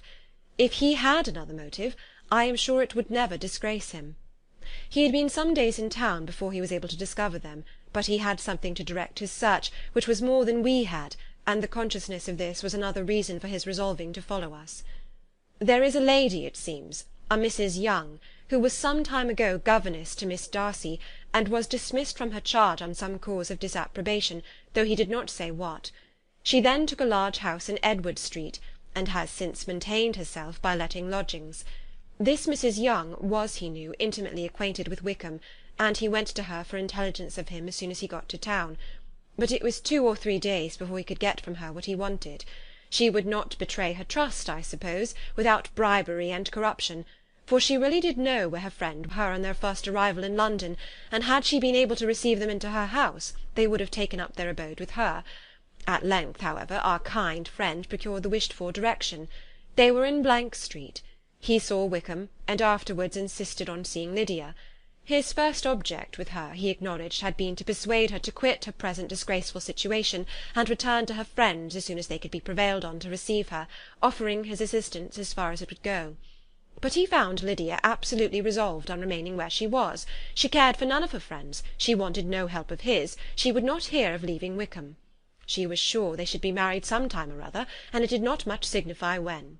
Since such were her feelings, it only remained, he thought, to secure and expedite a marriage, which in his very first conversation with Wickham he easily learnt had never been his design. He confessed himself obliged to leave the regiment, on account of some debts of honour which were very pressing, and scrupled not to lay the ill consequences of Lydia's flight on her own folly alone. He meant to resign his commission immediately, and as to his future situation, he could conjecture very little about it. He must go somewhere, but he did not know where, and he knew he should have nothing to live on. Mr. Darcy asked him why he had not married your sister at once. Though Mr. Bennet was not imagined to be very rich, he would have been able to do something for him, and his situation must have been benefited by marriage. But he found in reply to this question that Wickham still cherished the hope of more effectually making his fortune by marriage in some other country. Under such circumstances, however, he was not likely to be proof against the temptation of immediate relief. They met several times, for there was much to be discussed. Wickham, of course, wanted more than he could get, but at length was reduced to be reasonable. Everything being settled between them, Mr. Darcy's next step was to make your uncle acquainted with it, and he first called in Gracechurch Street the evening before he came home. But Mr. Gardiner could not be seen, and Mr. Darcy found, on further inquiry, that your father was still with him, but would quit town the next morning. He did not judge your father to be a person whom he could so properly consult as your uncle, and therefore readily postponed seeing him till after the departure of the former. He did not leave his name, and till the next day it was only known that a gentleman had called on business. On Saturday he came again. Your father was gone, your uncle at home, and, as I said before, they had a great deal of talk together. They met again on Sunday, and then I saw him too. It was not all settled before Monday. As soon as it was, the express was sent off to Longbourn. But our visitor was very obstinate. I fancy, Lizzy, that object of his character after all. He has been accused of many faults at different times, but this is the true one. Nothing was to be done that he did not do himself, though I am sure, and I do not speak it to be thanked, therefore say nothing about it, your uncle would most readily have settled the whole. They battled it together for a long time, which was more than either the gentleman or lady concerned in it deserved. But at last your uncle was forced to yield, and instead of being allowed to be of use to his niece, was forced to put up with only having the probable credit of it, which went sorely against the grain, and I really believe your letter this morning gave him great pleasure, because it required an explanation that would rob him of his borrowed feathers, and give the praise where it was due. But, Lizzy, this must go no farther than yourself, or Jane at most. You know pretty well, I suppose, what has been done for the young people. His debts are to be paid, amounting, I believe, to considerably more than £1,000, another 1,000 in addition to her own settled upon her, and his commission purchased. The reason why all this was to be done by him alone was such as I have given above. It was owing to him, to his reserve and want of proper consideration, that Wickham's character had been so misunderstood, and consequently that he had been received and noticed as he was. Perhaps there was some truth in this, though I doubt whether his reserve, or anybody's reserve, can be answerable for the event. But in spite of all this fine talking, my dear Lizzy, you may rest perfectly assured that your uncle would never have yielded, if we had not given him credit for another interest in the affair. When all this was resolved on, he returned again to his friends, who were still staying at Pemberley, but it was agreed that he should be in London once more when the wedding took place, and all money matters were then to receive the last finish. I believe I have now told you everything. It is a relation which you tell me is to give you great surprise. I hope at least it will not afford you any displeasure. He came to us, and Wickham had constant admission to the house. He was exactly what he had been when I knew him in Hertfordshire, but I would not tell you how little I was satisfied with her behaviour while she stayed with us, if I had not perceived by Jane's letter last Wednesday that her conduct on coming home was exactly of a piece with it, and therefore what I now tell you can give you no fresh pain. I talked to her repeatedly in the most serious manner, representing to her all the wickedness of what she had done, and all the unhappiness she had brought on her family. If she heard me, it was by good luck, for I am sure she did not listen. I was sometimes quite provoked, but then I recollected my dear Elizabeth and Jane, and for their sakes had patience with her. Mr. Darcy was punctual in his return, and, as Lydia informed you, attended the wedding. He dined with us the next day, and was to leave town again on Wednesday or Thursday. Will you be very angry with me, my dear Lizzy, if I take this opportunity of saying, what I was never bold enough to say before, how much I like him? His behaviour to us has, in every respect, been as pleasing as when we were in Derbyshire. His understanding and opinions all please me. He wants nothing but a little more liveliness, and that, if he marry prudently, his wife may teach him. I thought him very sly. He hardly ever mentioned your name. But slyness seems the fashion. Pray forgive me if I have been very presuming, or at least do not punish me so far as to exclude me from P. I shall never be quite happy till I have been all round the park. A low phaeton with a nice little pair of ponies would be the very thing. But I must write no more. The children have been wanting me this half hour. Yours very sincerely, M. Gardiner. The contents of this letter threw Elizabeth into a flutter of spirits, in which it was difficult to determine whether pleasure or pain bore the greatest share. The vague and unsettled suspicions which uncertainty seemed doing to forward her sister's match, which she had feared to encourage as an exertion of goodness too great to be probable, and at the same time dreaded to be just, from the pain of obligation, were proved beyond their greatest extent to be true. He had followed them purposely to town, he had taken on himself all the trouble and mortification attendant on such a research, in which supplication had been necessary to a woman whom he must abominate and despise, and where he was reduced to meet, frequently meet, reason with, persuade, and finally bribe, the man whom he always most wished to avoid, and whose very name it was punishment to him to pronounce. He had done all this for a girl whom he could neither regard nor esteem. Her heart did whisper that he had done it for her, but it was a hope shortly checked by other considerations, and she soon felt that even her vanity was insufficient, when required to depend on his affection for her, for a woman who had already refused him, as able to overcome a sentiment so natural as abhorrence against relationship with Wickham. Brother-in-law of Wickham! Every kind of pride must revolt from the connection. He had, to be sure, done much. She was ashamed to think how much. But he had given a reason for his interference, which asked no extraordinary stretch of belief. It was reasonable that he should feel he had been wrong. He had liberality, and he had the means of exercising it, and though she would not place herself as his principal inducement, she could perhaps believe that remaining partiality for her might assist his endeavours in a cause where her peace of mind must be materially concerned. It was painful, exceedingly painful, to know that they were under obligations to a person who could never receive a return. They owed the restoration of Lydia, her character, everything to him. Oh, how heartily did she grieve over every ungracious sensation she had ever encouraged, every saucy speech she had ever directed towards him. For herself she was humbled, but she was proud of him, proud that in a cause of compassion and honour he had been able to get the better of himself. She read over her aunt's commendation of him again and again. It was hardly enough, but it pleased her. She was even sensible of some pleasure, though mixed with regret, on finding how steadfastly both she and her uncle had been persuaded that affection and confidence subsisted between Mr. Darcy and herself. She was roused from her seat and her reflections by some one's approach, and before she could strike into another path she was overtaken by Wickham. "I am afraid I interrupt your solitary ramble, my dear sister," said he as he joined her. "You certainly do," she replied with a smile, "but it does not follow that the interruption must be unwelcome." "I should be sorry indeed if it were. We were always good friends, and now we are better." "True. Are the others coming out?" "I do not know. Mrs. Bennet and Lydia are going in the carriage to Meryton. And so, my dear sister, I find from our uncle and aunt that you have actually Pemberley." She replied in the affirmative. "I almost envy you the pleasure, and yet I believe it would be too much for me, or else I could take it in my way to Newcastle. And you saw the old housekeeper, I suppose? Poor Reynolds, she was always very fond of me, but of course she did not mention my name to you." "Yes, she did." "And what did she say?" "That you were gone into the army, and she was afraid had not turned out well.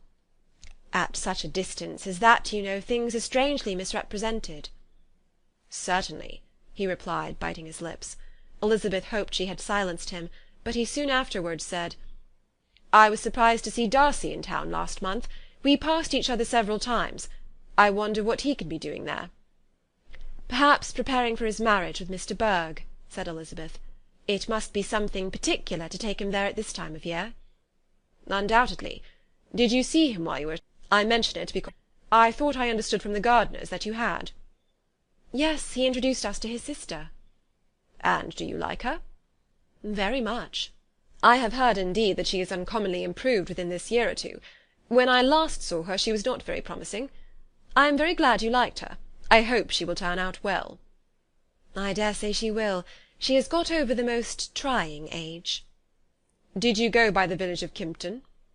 "I do not recollect that we did." "I mention it because it is the living which I ought to have had.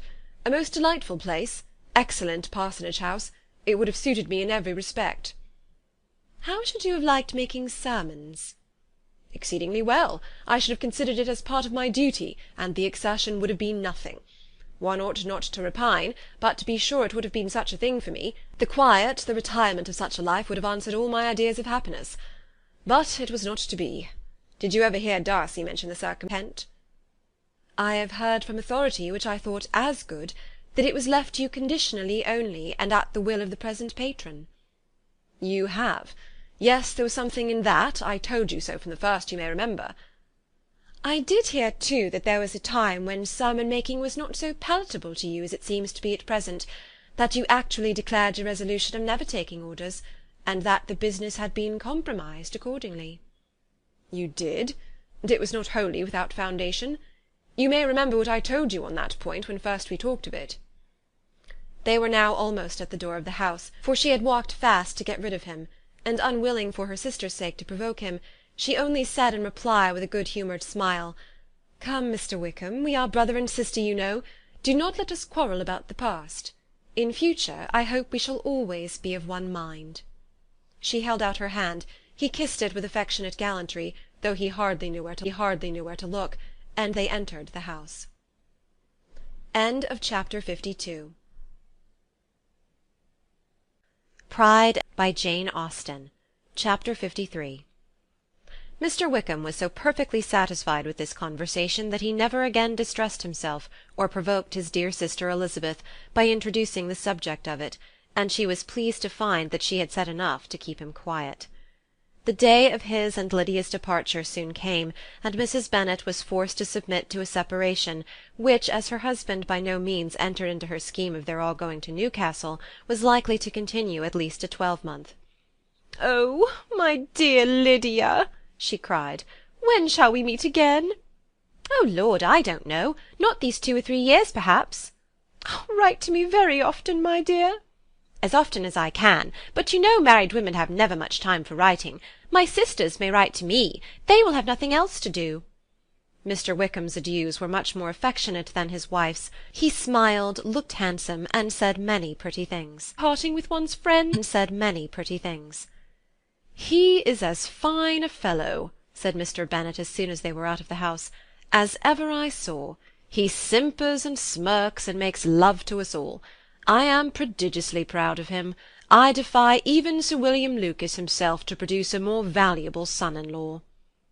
The loss of her daughter made Mrs. Bennet very dull for several days. "I often think," said she, "that there is nothing so bad as parting with one's friends. One seems so forlorn without them." "This is the consequence, you see, madam, of marrying a daughter," said Elizabeth. "It must make you better satisfied that your other 4 are single." "It is no such thing. Lydia does not leave me because she is married, but only because her husband's regiment happens to be so far off. If that had been nearer, she would not have gone so soon." But the spiritless condition which this event threw her into was shortly relieved again to the agitation of hope by an article of news which then began to be in circulation. The housekeeper at Netherfield had received orders to prepare for the arrival of her master, who was coming down in a day or two to shoot there for several weeks.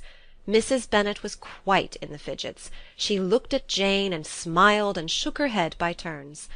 "Well, well, and so Mr. Bingley is coming down, sister," for Mrs. Phillips first brought her the news. "Well, so much the better. Not that I care about it, though. He is nothing to us, you know, and I am sure I never want to see him again. But, however, he is very welcome to come to Netherfield if he likes it, and who knows what may happen? But that is nothing to us. You know, sister, we agreed long ago never to mention a word about it. And so is it quite certain he is coming?" "You may depend on it," replied the other, "for Mrs. Nicholls was in Meryton last night. I saw her passing by, and went out myself on purpose to know the truth of it, and she told me that it was certain true. He comes down on Thursday at the latest, very likely on Wednesday. She was going to the butcher's, she told me, on purpose to order in some meat on Wednesday, and she has got 3 couple of duck just fit to be killed." Miss Bennet had not been able to hear of his coming without changing colour. It was many months since she had mentioned his name to Elizabeth, but now, as soon as they were alone together, she said, "I saw you look at me to-day, Lizzie, when my aunt told us of the present report, and I know I appeared distressed. But don't imagine it was from any silly cause. I was only confused for the moment, because I felt that I should be looked at. I do assure you that the news does not affect me either with pleasure or pain.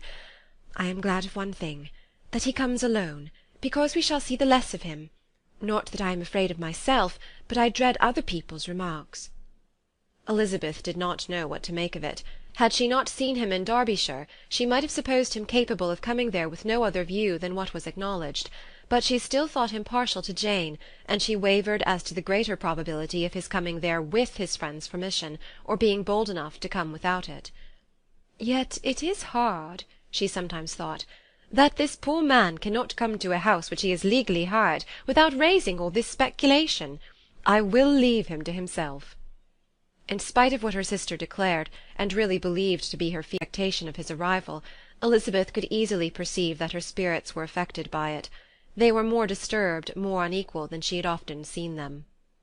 The subject which had been so warmly canvassed between their parents about a twelvemonth ago was now brought forward again. "As soon as ever Mr. Bingley comes, my dear," said Mrs. Bennet, "you will wait on him, of course." "No, no, you forced me into visiting him last year, and promised if I went to see him he should marry one of my daughters. But it ended in nothing, and I will not be sent on a fool's errand again." His wife represented to him how absolutely necessary such an attention would be from all the neighbouring gentlemen on his returning to Netherfield. "'Tis an etiquette I despise," said he. "If he wants our society, let him seek it. He knows where we live. I will not spend my hours in running after my neighbours every time they go away and come back again." "Well, all I know is that it will be abominably rude if you do not wait on him. But, however, that shan't prevent my asking him to dine here. I am determined. We must have Mrs. Long and the Goldings soon. That will make 13 with ourselves, so there will be just room at table for him." Consoled by this resolution, she was the better able to bear her husband's incivility, though it was very mortifying to know that her neighbours might all see Mr. Bingley, in consequence of it, before they did. As the day of his arrival drew near, "I begin to be sorry that he comes at all," said Jane to her sister. "It would be nothing. I could see him with perfect indifference, but I can hardly bear to hear it thus perpetually talked of. My mother means well, but she does not know, no one can know, how much I suffer from what she says. Happy shall I be when his stay at Netherfield is over." "I wish I could say anything to comfort you," replied Elizabeth, "but it is wholly out of my power. You must feel it, and the usual satisfaction of preaching patience to a sufferer is denied me, because you have always so much." Mr. Bingley arrived. Mrs. Bennet, through the assistance of servants, contrived to have the earliest tidings of it, that the period of anxiety and fretfulness on her side might be as long as it could. She counted the days that must intervene before their invitation could be sent, hopeless of seeing him before. But on the third morning after his arrival in Hertfordshire, she saw him, from her dressing-room window, enter the paddock and ride towards the house. Her daughters were eagerly called to partake of her joy. Jane resolutely kept her place at the table, but Elizabeth, to satisfy her mother, went to the window. She looked, she saw Mr. Darcy with him, and sat down again by her sister. "There is a gentleman with him, mamma," said Kitty. "Who can it be?" "Some acquaintance or other, my dear, I suppose. I am sure I do not know." "La!" replied Kitty, "it looks just like that man that used to be with him before, Mr. What's-his-name, that tall, proud man." "Good gracious! Mr. Darcy! And so it does, I vow. Well, any friend of Mr. Bingley's will always be welcome here, to be sure, but I must say that I hate the very sight of him." Jane looked at Elizabeth with surprise and concern. She knew but little of their meeting in Derbyshire, and therefore felt for the awkwardness which must attend her sister in seeing him almost for the first time after receiving his explanatory letter. Both sisters were uncomfortable enough. Each felt for the other, and of course for themselves, and their mother talked on of her dislike of Mr. Darcy, and her resolution to be civil to him only as Mr. Bingley's friend, without being heard by either of them. But Elizabeth had sources of uneasiness which could not be suspected by Jane, to whom she had never yet had courage to show Mrs. Gardiner's letter, or to relate her own change of sentiment towards him. To Jane he could only be a man whose proposals she had refused, and whose merit she had undervalued, but to her own more extensive information, he was the person to whom the whole family were indebted for the first of benefits, and whom she regarded herself with an interest quite so tender, at least as reasonable and just as what Jane felt for Bingley. Her astonishment at his coming to Netherfield, to Longbourn, and voluntarily seeking her again, was almost equal to what she had known on first witnessing his altered behaviour in Derbyshire. The colour which had been driven from her face returned for half a minute with an additional glow, and a smile of delight added lustre to her eyes, as she thought for that space of time that his affection and wishes must still be unshaken. But she would not be secure. "Let me first see how he behaves," said she. "It will then be early enough for expectation." She sat intently at work, striving to be composed, without daring to lift up her eyes, till anxious curiosity carried them to the face of her sister as the servant was approaching the door. Jane looked a little paler than usual, but more sedate than Elizabeth had expected. On the gentlemen's appearing her colour increased, yet she received them with tolerable ease, and with a propriety of behaviour. It was a painful of behaviour equally free from any symptom of resentment or any unnecessary complaisance. Elizabeth said as little to either as civility would allow, and sat down again to her work, with an eagerness which it did not often command. She had ventured only one glance at Darcy. He looked serious as usual, and she thought more as he had been used to look in Hertfordshire than as she had seen him at Pemberley. But perhaps he could not in her mother's presence be what he was before her aunt and uncle. It was a painful, but not an improbable, conjecture. Bingley she had likewise seen for an instant, and in that short period saw him looking both pleased and embarrassed. He was received by Mrs. Bennet with a degree of civility which made her two daughters ashamed, especially when contrasted with the cold and ceremonious politeness of her curtsy and address to his friend. Elizabeth particularly, who knew that her mother owed to the latter the preservation of her favourite daughter from irremediable infamy, was hurt and distressed to a most painful degree of distinction so ill applied. Darcy, after inquiring of her how Mr. and Mrs. Gardiner did, a question which she could not answer without confusion, said scarcely anything. He was not seated by her, perhaps that was the reason of his silence, but it had not been so in Derbyshire. There he had talked to her friends when he could not to herself, but now several minutes elapsed without bringing the sound of his voice, and when occasionally, unable to resist the impulse of curiosity, she raised her eyes to his face, she as often found him looking at Jane as at herself, and frequently on no object but the ground. More thoughtfulness and less anxiety to please than when they had last met were plainly expressed. She was disappointed, and angry with herself for being so. "Could I expect it to be otherwise?" said she. "Yet why did he come?" She was in no humour for conversation with anyone but himself, and to him she had hardly courage to speak. She inquired after his sister, but could. "It is a long time, Mr. Bingley, since you went away," said Mrs. Bennet. He readily agreed to it. "I began to be afraid you would never come back again. People did say you meant to quit the place entirely at Michaelmas, but however I hope it is not true. A great many changes have happened in the neighbourhood since you went away. Miss Lucas is married and settled, and one of my own daughters. I suppose you have heard of it. Indeed, you must have seen it in the papers. It was in the Times and the Courier, I know, though it was not put in as it ought to be. It was only said, lately, George Wickham, Esquire, to Miss Lydia Bennet, without there being a syllable said of her father, or the place where she lived, or anything.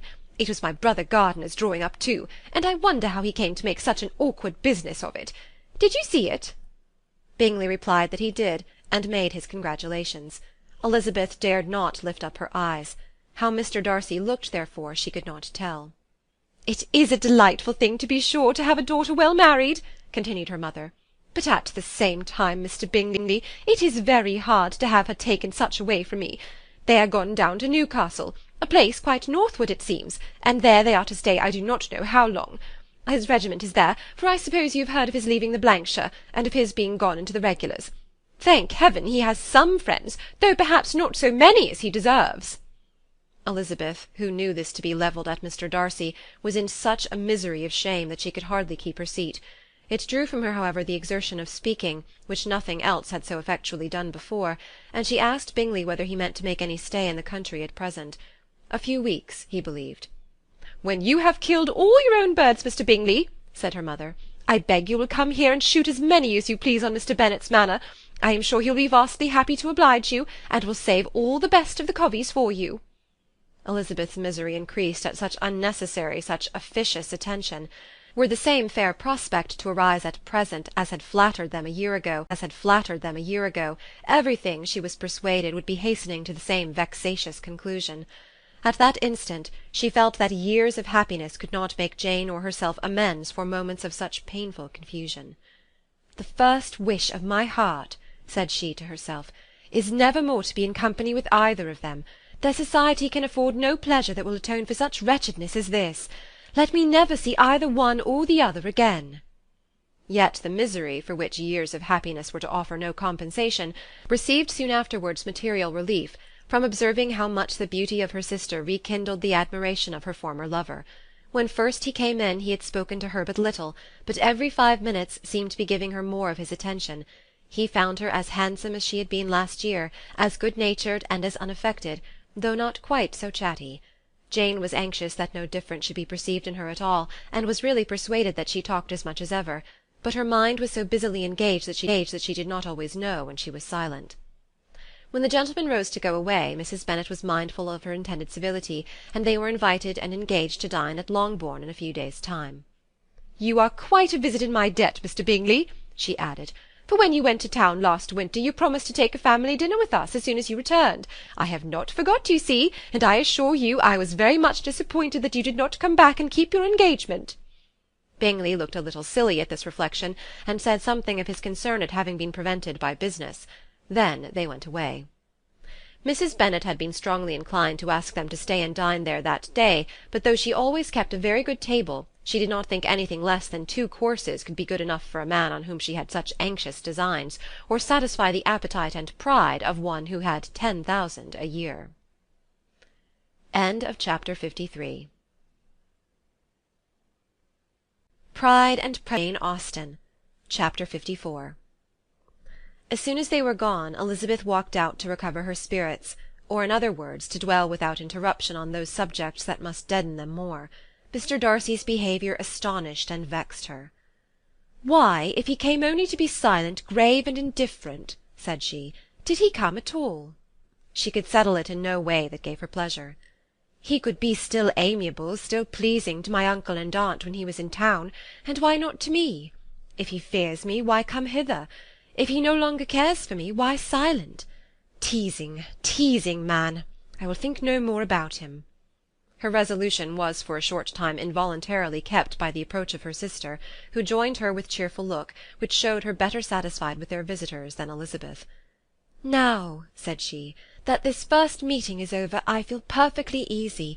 I know my own strength, and I shall never be embarrassed again by his coming. I am glad he dines here on Tuesday. It will then be publicly seen that on both sides we meet only as common and indifferent acquaintance." "Yes, very indifferent indeed," said Elizabeth laughingly. "Oh, Jane, take care." "My dear Lizzy, you cannot think me so weak as to be in danger now." "I think you are in very great danger of making him as much in love with you as ever." They did not see the gentleman again till Tuesday, and Mrs. Bennet in the meanwhile was giving way to all the happy schemes which the good humour and common politeness of Bingley in half an hour's visit had revived. On Tuesday there was a large party assembled at Longbourn, and the two who were most anxiously expected, to the credit of their punctuality as sportsmen, were in very good time. When they repaired to the dining-room, Elizabeth eagerly watched to see whether Bingley would take the place which, in all their former parties, had belonged to him by her sister.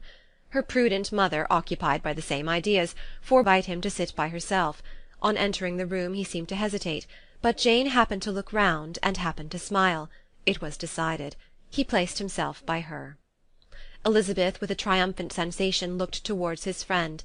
He bore it with noble indifference, and she would have imagined that Bingley had received his sanction to be happy, had she not seen his eyes likewise turned towards Mr. Darcy, with an expression of half-laughing alarm. His behaviour to her sister was such, during dinner-time, as showed an admiration of her, which, though more guarded than formerly, persuaded Elizabeth that if left wholly to himself, Jane's happiness and his own would be speedily secured. Though she dared not depend upon the consequence, she yet received pleasure from observing his behaviour. It gave her all the animation that her spirits could boast, for she was in no cheerful humour. Mr. Darcy was almost as far from her as the table could divide them. He was on one side of her mother. She knew how little such a situation would give pleasure to either, or make either appear to advantage. She was not near enough to hear any of their discourse, but she could see how seldom they spoke to each other, and how formal and cold was their manner whenever they did. Her mother's ungraciousness made the sense of what they owed him more painful to Elizabeth's mind, and she would at times have given anything to be privileged to tell him that his kindness was neither unknown nor unfelt by the whole of the family. She was in hopes that the evening would afford some opportunity of bringing them together, that the whole of the visit would not pass away without enabling them to enter into something more of conversation than the mere ceremonious salutation attending his entrance. Anxious and uneasy, the period which passed in the drawing-room, before the gentlemen came, was wearisome and dull to a degree that made her almost uncivil. She looked forward to their entrance as the point on which all her chance of pleasure for the evening must depend. "If he does not come to me, then," she said, "I shall give him up for ever." The gentleman came, and she thought he looked as if he would have answered her hopes. But alas, the ladies had crowded round the table where Miss Bennet was making tea, and Elizabeth pouring out the coffee, in so close a confederacy that there was not a single vacancy near her which would admit of a chair; and on the gentleman's approaching, one of the girls moved closer to her than ever, and said in a whisper, "The men shan't come and part us, I am determined. We want none of them, do we?" Darcy had walked away to another part of the room. She followed him with her eyes, envied every one to whom he spoke, had scarcely patience enough to help anybody to coffee, and then was enraged against herself for being so silly. "A man who has once been refused! How could I ever be foolish enough to expect a renewal of his love? Is there one among the sex who could not protest against such a weakness as a second proposal to the same woman? There is no indignity so abhorrent to their feelings." She was revived a little, however, by his bringing back his coffee-cup himself, and she seized the opportunity of saying, "Is your sister at Pemberley still?" "Yes, she will remain there till Christmas." "And quite alone? Have all her friends left her?" "Mrs. Annesley is with her. The others have gone on to Scarborough these 3 weeks." She could think of nothing more to say, but if he wished to converse with her, he might have better success. He stood by her, however, for some minutes in silence, and at last, on the young ladies whispering to Elizabeth again, he walked away. When the tea-things were removed, and the card-tables placed, and the ladies all rose, and Elizabeth was then hoping to be joined by him, when all her views were overthrown by seeing him fall a victim to her mother's rapacity for whist-players, and in a few moments after seated with the rest of the party. She now lost every expectation of pleasure. They were confined for the evening at different tables, and she had nothing to hope, but that his eyes were so often turned towards her side of the room as to make him play as unsuccessfully as herself. Mrs. Bennet had designed to keep the 2 Netherfield gentlemen to supper, but their carriage was unluckily ordered before any of the others, and she had no opportunity of detaining them. "You look in greater beauty," said she, as soon as they were left to themselves. "What say you to the day? I think everything is passed off uncommonly well, I assure you. The dinner was as well dressed as any I ever saw, the venison was roasting to a turn, and everybody said they never saw so fat a haunch. The soup was 50 times better than what we had at the Lucases last week, and even Mr. Darcy acknowledged that the partridges were remarkably well done, and I suppose he has 2 or 3 French cooks at least. And, my dear Jane, I never saw you look in greater beauty. Mrs. Long said so too, for I asked her whether you did not. And what do you think she said besides? 'Ah, Mrs. Bennet, we shall have her at Netherfield at last.' She did indeed. I do think Mrs. Long is as good a creature as ever lived, and her nieces are very pretty behaved girls, and not at all handsome. I like them prodigiously." Mrs. Bennet, in short, was in very great spirits. She had seen enough of Bingley's behaviour to Jane to be convinced that she would get him at last, and her expectations of advantage to her family, when in a hamper, were so far beyond reason that she was quite disappointed at not seeing him there again the next day to make his proposals. "It has been a very agreeable day," said Miss Bennet to Elizabeth. "The party seemed so well selected, so suitable with one another. I hope we may often meet again." Elizabeth smiled. "Lizzy, you must not do so. You must not suspect me. It mortifies me. I assure you that I have now learnt to enjoy his conversation as an agreeable and sensible young man, without having a wish beyond it. I am perfectly satisfied, from what his manners now are, that he had never any design of engaging my affection. It is only that he is blessed with greater sweetness of address, and a stronger desire of generally pleasing, than any other man." "You are very cruel," said her sister. "You will not let me smile, and are provoking me to it every moment." "How hard it is in some cases to be believed!" "And how impossible in others!" "But why should you wish to persuade me that I feel more than I acknowledge?" That is a question which I hardly know how to answer. We all love to instruct, though we can teach only what is not worth knowing. Forgive me, and if you persist in indifference, do not make me your confidant. End of Chapter 54.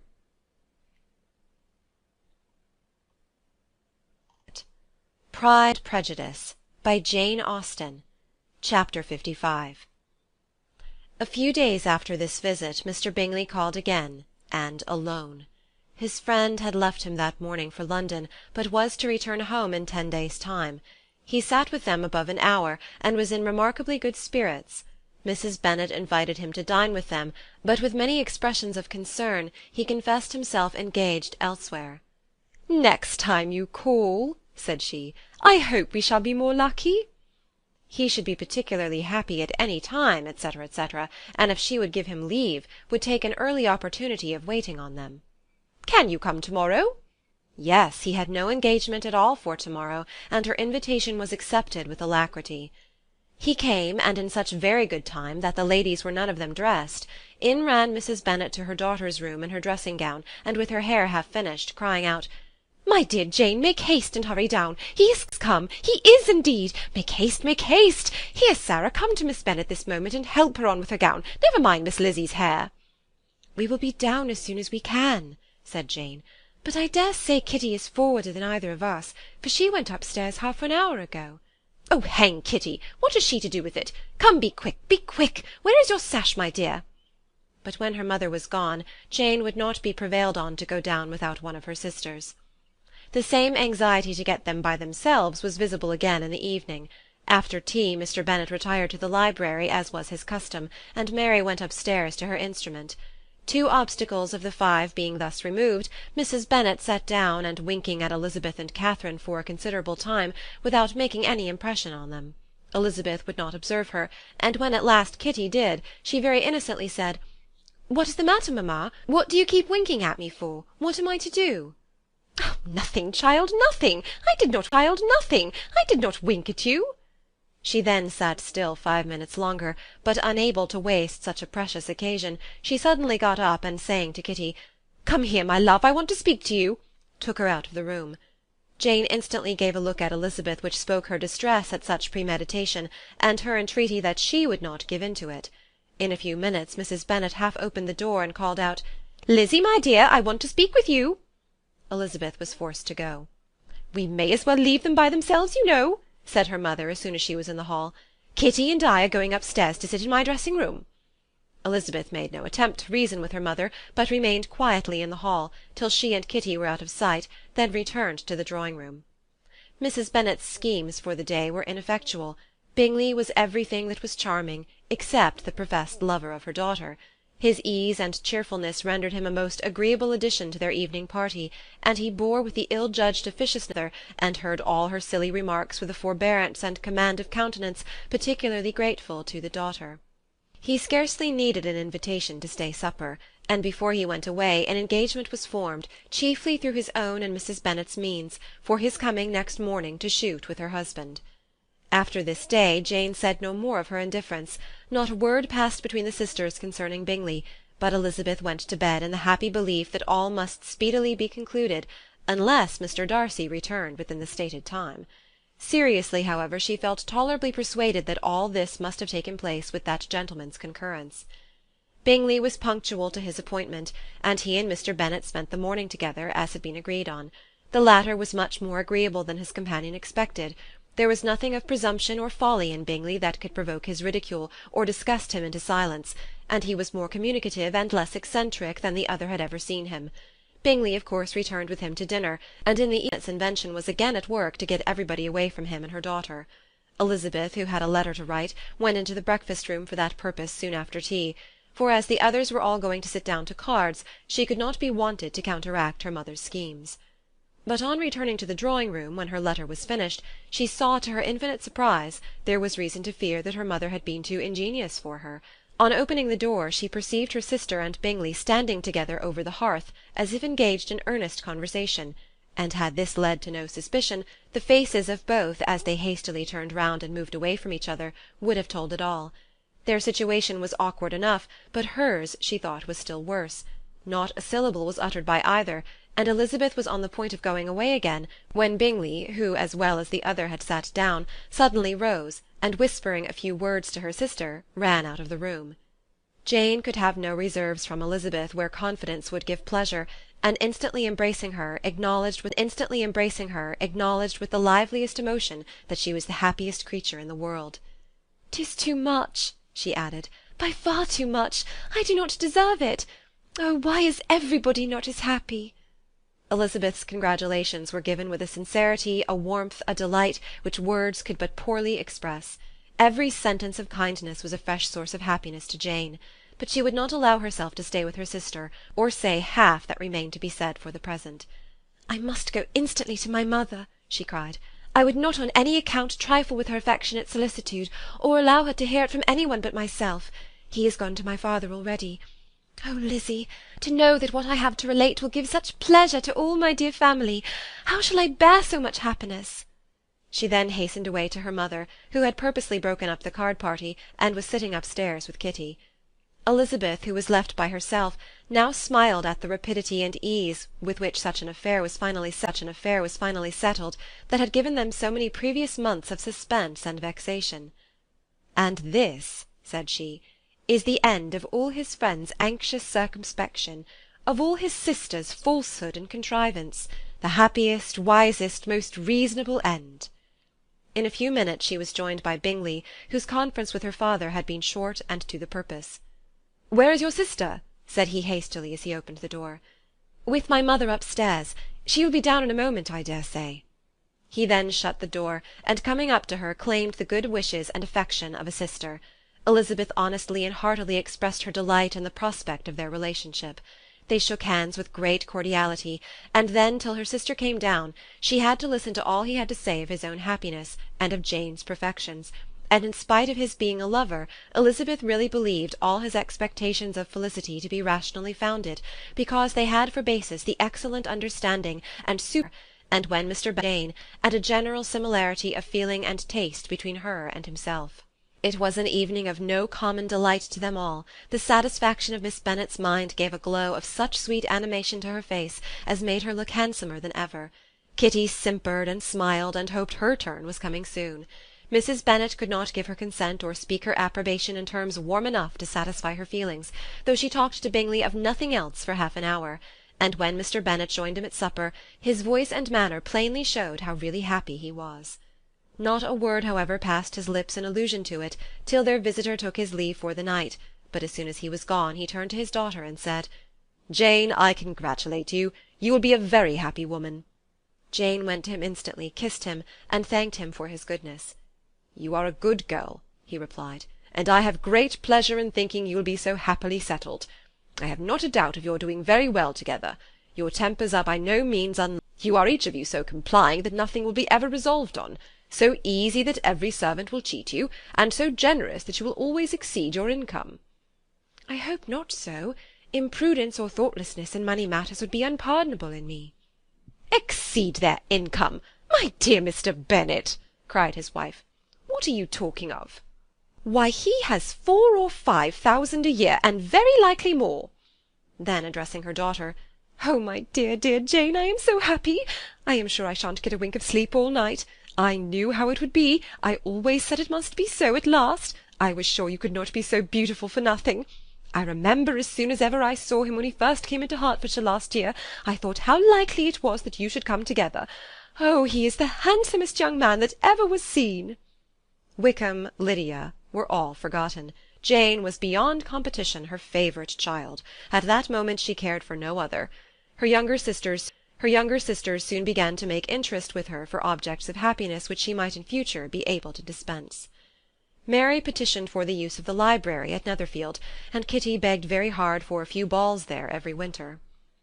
Bingley from this time was of course a daily visitor at Longbourn, coming frequently before breakfast and always remaining till after supper, unless when some barbarous neighbour, who could not be enough detested, had given him an invitation to dinner which he thought himself obliged to accept.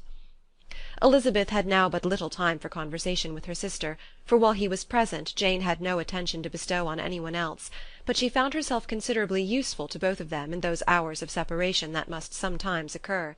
In the absence of Jane he always attached himself to Elizabeth, for the pleasure of talking with her, and when Bingley was gone Jane constantly sought the same means of relief. "He has made me so happy," said she one evening, "by telling me that he was totally ignorant of my being in town last spring. I had not believed—" "I suspected as much," said Elizabeth. "But how did he account for it?" "It must have been his sister's doing. They were certainly no friends to his acquaintance with me, which I cannot wonder at, since he might have chosen so much more advantageously in many respects. But when they see, as I trust they will, that the brother is happy with me, they will learn to be contented, and we shall be on good terms again, though we can never be what we once were to each other." "That is the most unforgiving speech," said Elizabeth, "that I ever heard you utter. Good girl!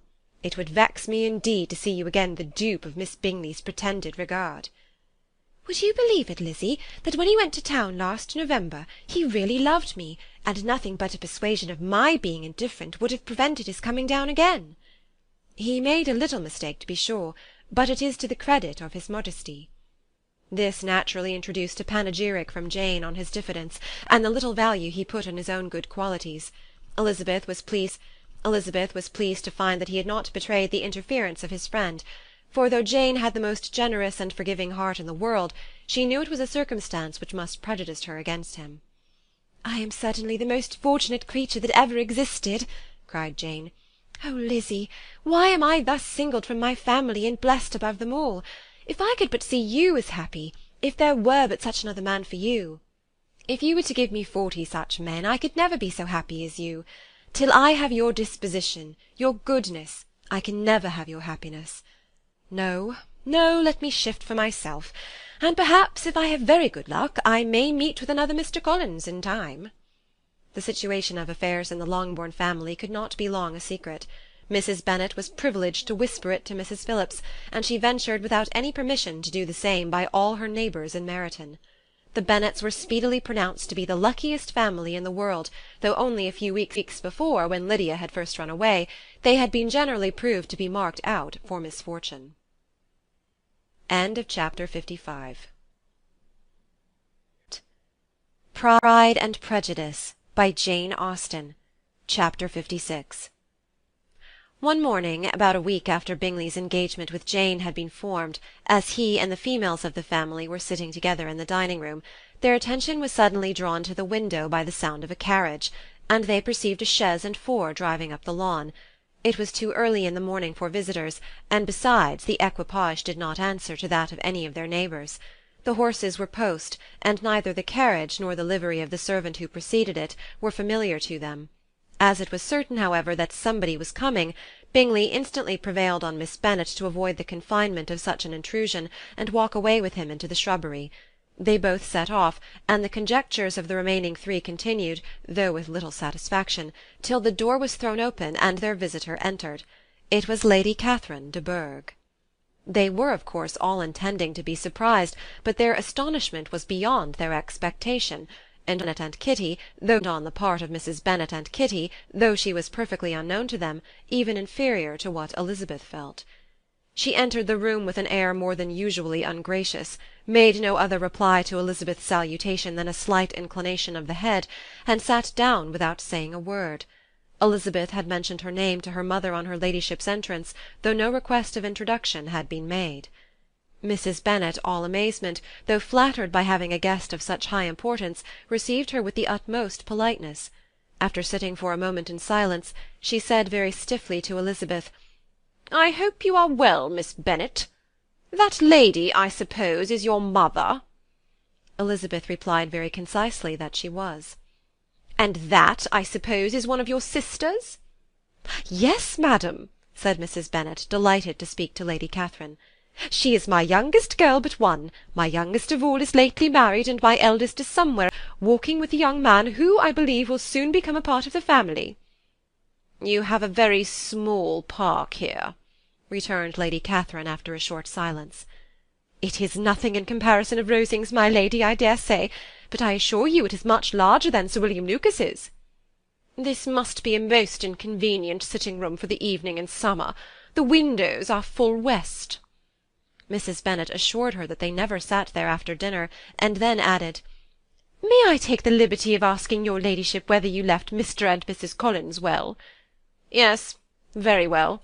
I saw them the night before last." Elizabeth now expected that she would produce a letter for her from Charlotte, as it seemed the only probable motive for her calling. But no letter appeared, and she was completely puzzled. Mrs. Bennet with great civility begged her ladyship to take some refreshment, but Lady Catherine very resolutely, and not very politely, declined eating anything. Lady Catherine opened eating anything, and then rising up said to Elizabeth, "Miss Bennet, there seemed to be a prettyish kind of a little wilderness on one side of your lawn. I should be glad to take a turn in it, if you will favour me with your company." "Go, my dear," cried her mother, "and show her ladyship about the various walks. I think she will be pleased with the hermitage." Elizabeth obeyed, and running into her own room for her parasol, attended her noble guest downstairs. As they passed through the hall, Lady Catherine opened the doors into the dining-parlour and drawing-room, and pronouncing them after a short survey to be decent-looking rooms, walked on. Her carriage remained at the door, and Elizabeth saw that her waiting-woman was in it. They proceeded in silence along the gravel walk that led to the copse. Elizabeth was determined to make no effort for conversation with a woman who was now more than usually insolent and disagreeable. "How could I ever think her like her nephew?" said she, as she looked in her face. Anne in the following manner. "You can be at no loss, Miss Bennet, to understand the reason of my journey hither. Your own heart, your own conscience must tell you why I come." Elizabeth looked with unaffected astonishment. "Indeed, you are mistaken, madam. I have not been at all able to account for the honour of seeing you here." "Miss Bennet," replied her ladyship in an angry tone, "you ought to know that I am not to be trifled with. But however insincere you may choose to be, you shall not find me so. My character has ever been celebrated for its sincerity and frankness, and in a cause of such moment as this I shall certainly not depart from it. A report of a most alarming nature reached me 2 days ago. I was told that not only was your sister on the point of being most advantageously married, but that you, that Miss Elizabeth Bennet, would in all likelihood be soon afterwards united to my nephew, my own nephew, Mr. Darcy. Though I know it must be a scandalous falsehood, though I would not injure him so much as to suppose the truth of it possible, I instantly resolved on setting off for this place, that I might make my sentiments known to you." "If you believed it impossible to be true," said Elizabeth, colouring with astonishment and disdain, "I wonder you took the trouble of coming so far. What could your ladyship propose by it?" "At once to insist upon having such a report universally contradicted." "Your coming to Longbourn to see me and my family," said Elizabeth coolly, "will be rather a confirmation of it, if indeed such a report is in existence." "If! Do you then pretend to be ignorant of it? Has it not been industriously circulated by yourselves? Do you not know that such a report is spread about?" "But your aunt was." "And can you likewise declare that there is no foundation for it?" "I do not pretend to possess equal frankness with your ladyship. You may ask questions which I shall not choose to answer." "This is not to be borne. Miss Bennet, I insist on being satisfied. Has my nephew made you an offer of marriage?" "Your ladyship has declared it to be impossible." "It ought to be so. It must be so while he retains the use of his reason. But your arts and allurements may, in a moment of infatuation, have made him forget what he owes to himself and to all his family. You may have drawn him in." "If I have, I shall be the last person to confess it." "Miss Bennet, do you know who I am? I have not been accustomed to language such as this. I am almost the nearest relation he has in the world, and am entitled to know all his dearest concerns." "Not entitled to know mine, nor will such behaviour as this ever induce me to be explicit." "Let me be rightly understood. This match, to which you have the presumption to aspire, can never take place. No, never. Mr. Darcy is engaged to my daughter. Now what have you to say?" "I have no reason to suppose he'll make an offer to me." Lady Catherine hesitated for a moment, and then replied, "The engagement between them is of a peculiar kind. From their infancy they have been intended for each other. It was the favourite wish of his mother as well as of hers. While in their cradles we planned the union. And now, at the moment when the wishes of both sisters would be accomplished in their marriage, to be prevented by a young woman of inferior birth, of no importance in the world, and wholly unallied to the family. Do you pay no regard to the wishes of his friends, to his tacit engagement with Mr. Berg? Are you lost to every feeling of propriety and delicacy? Have you not heard me say that from his earliest hours he was destined for his cousin?" "Yes, and I had heard it before. But what is that to me? If there is no other objection to my marrying your nephew, I shall certainly not be kept from it by knowing that his mother and aunt wished him to marry Mr. Berg. You both did as much as you could in planning the marriage. Its completion depended on others.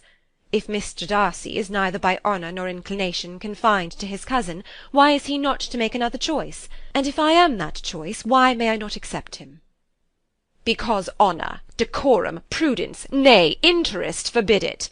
Yes, Miss Bennet, interest. For do not expect to be noticed by his family or friends if you wilfully act against the inclinations of all. You will be censured, slighted, and despised by every one connected with him. Your alliance will be a disgrace. Your name will never even be mentioned by any of us." "These are heavy misfortunes," replied Elizabeth. "But the wife of Mr. Darcy must have such extraordinary sources of happiness necessarily attached to her situation, that she could, upon the whole, have no cause to repine." "Obstinate, headstrong girl! I am ashamed of you. Is this to you last spring? Is nothing due to me on that score? Let us sit down. You are to understand, Miss Bennet, that I came here with the determined resolution of carrying my purpose, nor will I be dissuaded from it. I have not been used to submit to any person's whims. I have not been in the habit of brooking disappointment." "That will make your ladyship's situation at present more pitiable, but it will have no effect on me." "I will not be interrupted. Hear me in silence. My daughter and my nephew are formed for each other. They are descended on the maternal side from the same noble line, and on the father's from respectable, honourable, and ancient, though untitled families. Their fortune on both sides is splendid. They are destined for each other by the voice of every member of their respective houses. And what is to divide them? The upstart pretensions of a young woman without family connections or fortune. Is this to be endured? But it must not, shall not be. If you were sensible of your own good, you would not wish to quit the sphere in which you have been brought up." "In marrying your nephew I should not consider myself as quitting that sphere. He is a gentleman, I am a gentleman's daughter. So far we are equal." "True, you are a gentleman's daughter.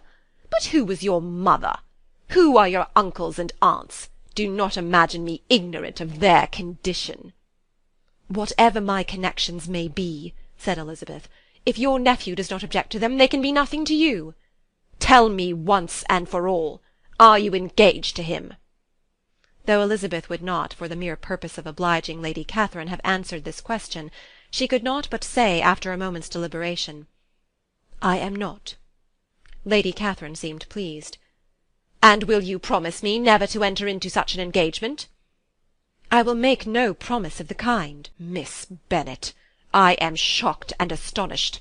I expected to find a more reasonable young woman. But do not deceive yourself into a belief that I will ever recede. I shall not go away till you have given me the assurance I require." "And I certainly never shall give it. I am not to be intimidated into anything so wholly unreasonable. Your ladyship wants Mr. Darcy to marry your daughter, but would my giving you the wished-for promise make their marriage at all more probable? Supposing him to be attached to me, would my refusing to accept his hand make him wish to bestow it on his cousin? Allow me to say, Lady Catherine, that the arguments with which you have supported this extraordinary application have been as frivolous as the application was ill-judged. You have widely mistaken my character, if you think I can be worked on by such persuasions as these. How far your nephew might approve of your interference in his affairs I cannot tell, but you have certainly no right to concern yourself in mine. I must beg, therefore, to be importuned no farther on the subject." "Not so hasty, if you please. I have by no means done. To all the objections I have already urged, I have still another to add. I am no stranger to the particulars of your youngest sister's infamous elopement. I know it all. That the young man's marrying her was a patched-up business, at the expense of your father and uncles. And is such a girl to be my nephew's sister? Is her husband, is the son of his late father's steward, to be his brother? Heaven and earth! Of what are you thinking? Are the shades of Pemberley to be thus polluted?" "You can now have nothing further to say," she resentfully answered. "You have insulted me in every possible method. I must beg to return to the house." And she rose as she spoke. Lady Catherine rose also, and they turned back. Her ladyship was highly incensed. "You have no regard, then, for the honour and credit of my nephew, selfish girl! Do you not consider that a connection with you must disgrace him in the eyes of everybody?" "Lady Catherine, I have nothing further to say. You know my sentiments." "You are then resolved to have him?" "I have said no such thing. I am only resolved to act in that manner which will in my own opinion constitute my happiness, without reference to you, or to any person so wholly unconnected with me." "It is well. You refuse, then, to oblige me. You refuse to obey the claims of duty, honour, and gratitude. You are determined to ruin him in the opinion of all his friends, and make him the contempt of the world." "Neither duty, nor honour, nor gratitude," replied Elizabeth, "have any possible claim on me in the present instance. No principle of either would be violated by my marriage with Mr. Darcy, and with regard to the resentment of his family, or the indignation of the world, if the former were excited by his marrying me, it would not give me one moment's concern, and the world in general would have too much sense to join in the scorn." "And this is your real opinion? This is your final resolve? Very well. I shall now know how to act. Do not imagine, Miss Bennet, that your ambition will ever be gratified. I came to try you. I hoped to find you reasonable, but depend upon it, I will carry my point."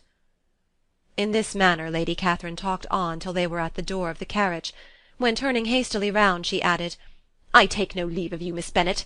I send no compliments to your mother. You deserve no such attention.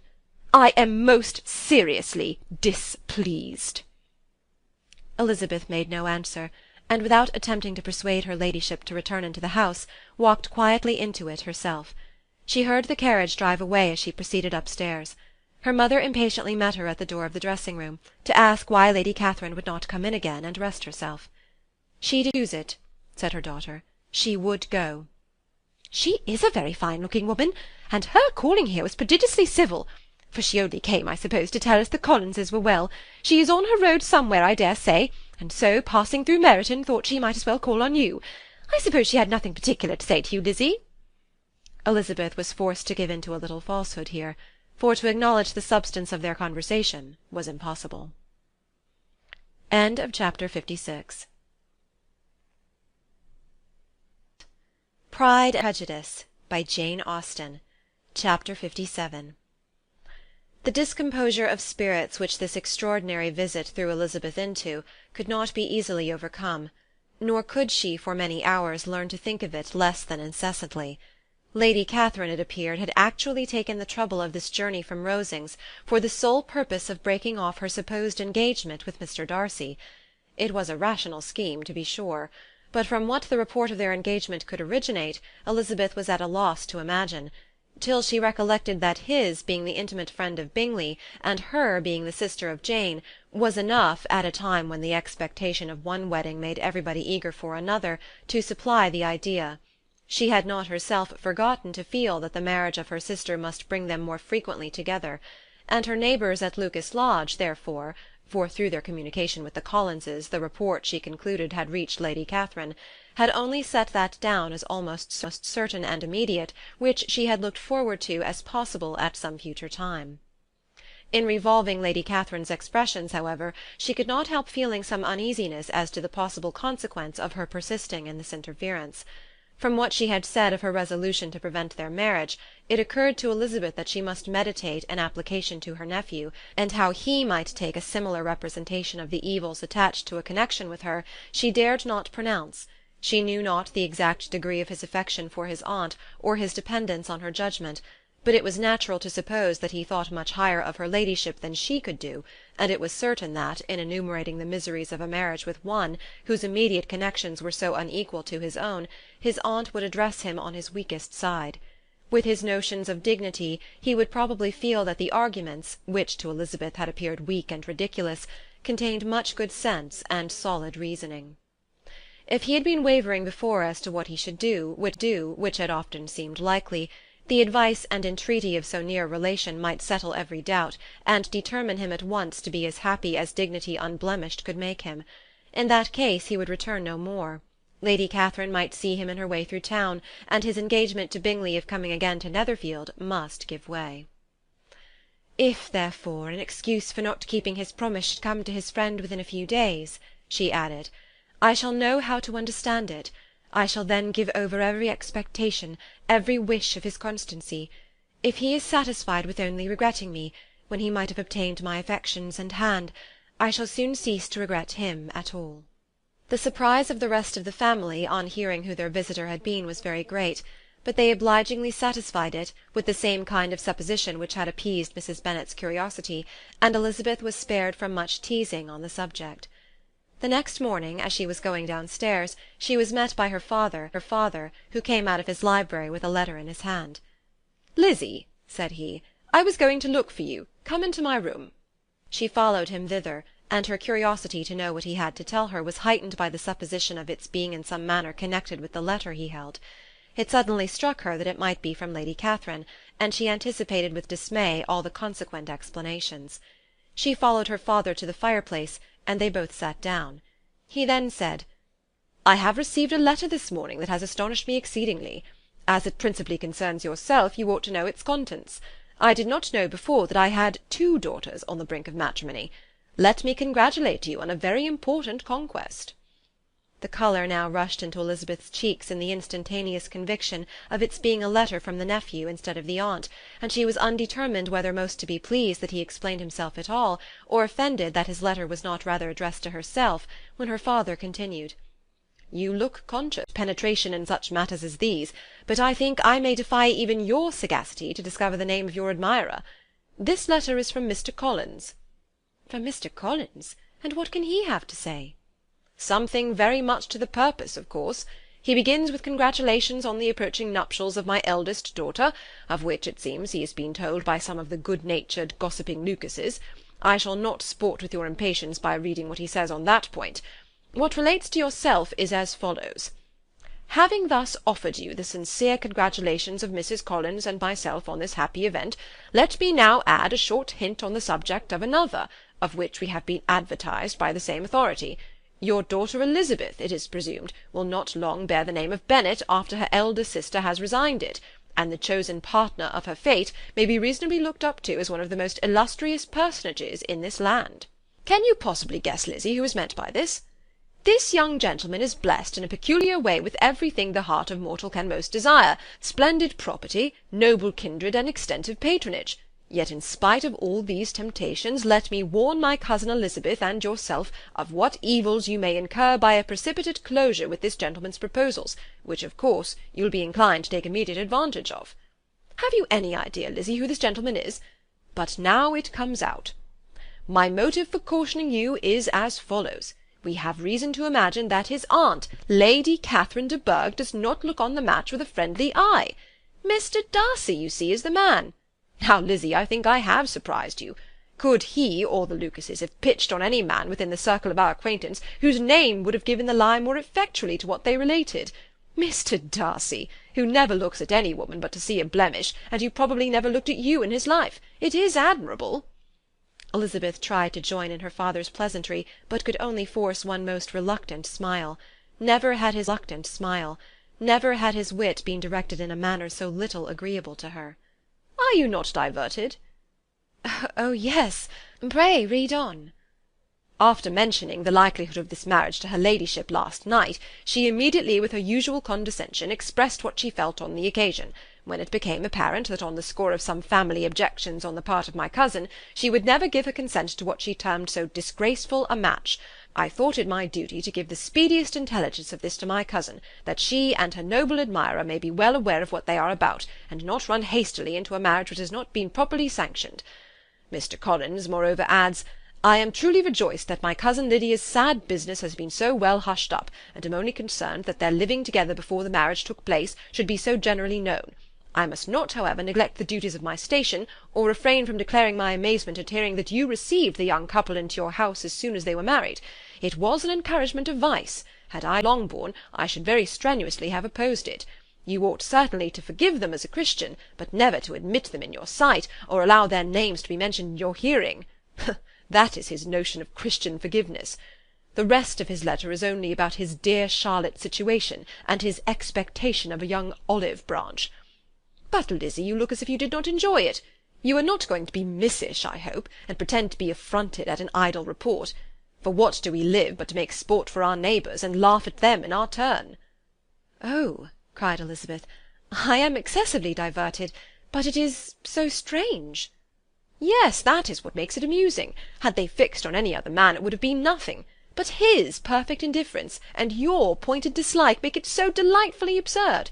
Much as I abominate writing, I would not give up Mr. Collins's correspondence for any consideration. Nay, when I read a letter of his, I cannot help giving him the preference even over Wickham, much as I value the impudence of my son-in-law. And pray, Lizzy, what said Lady Catherine about this report? Did she call to refuse her consent? To this question his daughter replied only with a laugh, and as it had been asked without the least suspicion, she was not distressed by his repeating it. Elizabeth had never been more at a loss to make her feelings appear what they were not.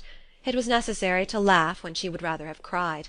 Her father had most cruelly mortified her by what he said of Mr. Darcy's indifference, and she could do nothing but wonder at such a want of penetration, or fear that perhaps, instead of his seeing too little, she might have fancied too much. Chapter 57.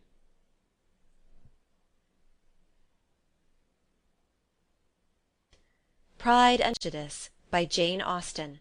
Chapter 58. Instead of receiving any such letter of excuse from his friend, as Elizabeth half expected Mr. Bingley to do, he was able to bring Darcy with him to Longbourn before many days had passed after Lady Catherine's visit. The gentleman arrived early, and before Mrs. Bennet had time to tell him of their having seen his aunt, of which her daughter sat in momentary dread, Bingley, who wanted to be alone with Jane, proposed their all walking out. It was agreed to. Mrs. Bennet was not in the habit of walking, Mary could never spare time, but the remaining 5 set off together. Bingley and Jane, however, soon allowed the others to outstrip them. They lagged behind, while Elizabeth, Kitty, and Darcy were to entertain each other. Very little was said by either. Kitty was too much afraid of him to talk, Elizabeth was secretly forming a desperate resolution, and perhaps he might be doing the same. They walked towards the Lucases because Kitty wished to call upon Maria, and as Elizabeth saw no occasion for making it a general concern, when Kitty left them she went boldly on with him alone. Now was the moment for her resolution to be executed, and while her courage was high, she immediately said, "Mr. Darcy, I am a very selfish creature, and for the sake of giving relief to my own feelings, care not how much I may be wounding yours. I can no longer help thanking you for your unexampled kindness to my poor sister. Ever since I have known it, I have been most anxious to acknowledge to you how gratefully I feel it. Were it known to the rest of my family, I should not have merely my own gratitude to express." "I am sorry, exceedingly sorry," replied Darcy in a tone of surprise and emotion, "that you have ever been informed of what may, in a mistaken light, have given you uneasiness. I did not think Mrs. Gardiner was so little to be trusted."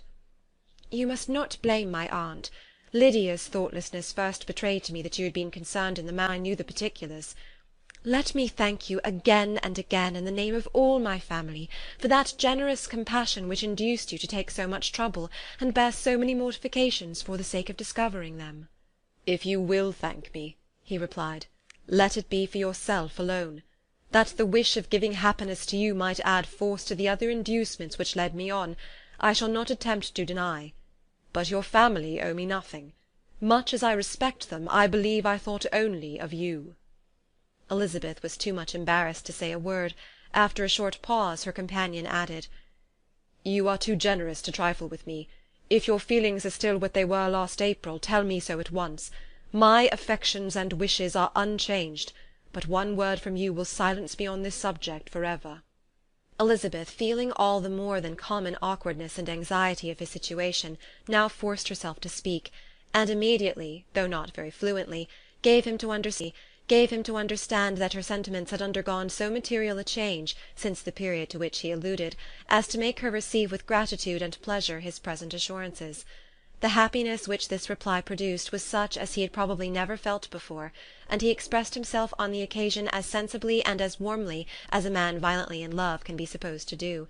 Had Elizabeth been able to encounter his eye, she might have seen how well the expression of heartfelt delight diffused over his face became him; but though she could not look, she could listen, and he told her of feelings which, in proving of what importance she was to him, made his affection every moment more valuable.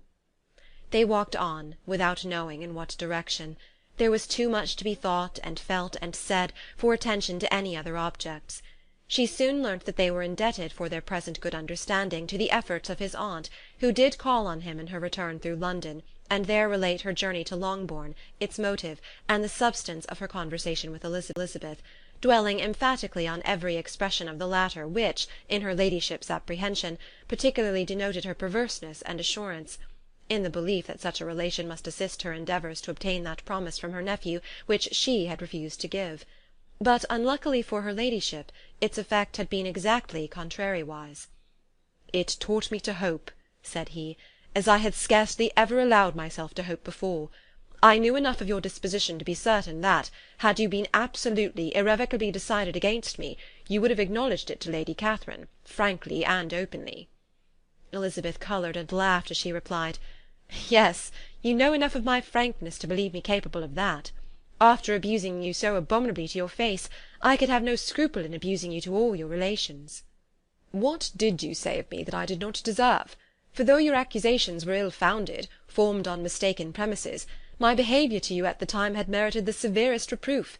It was I cannot think of it without abhorrence."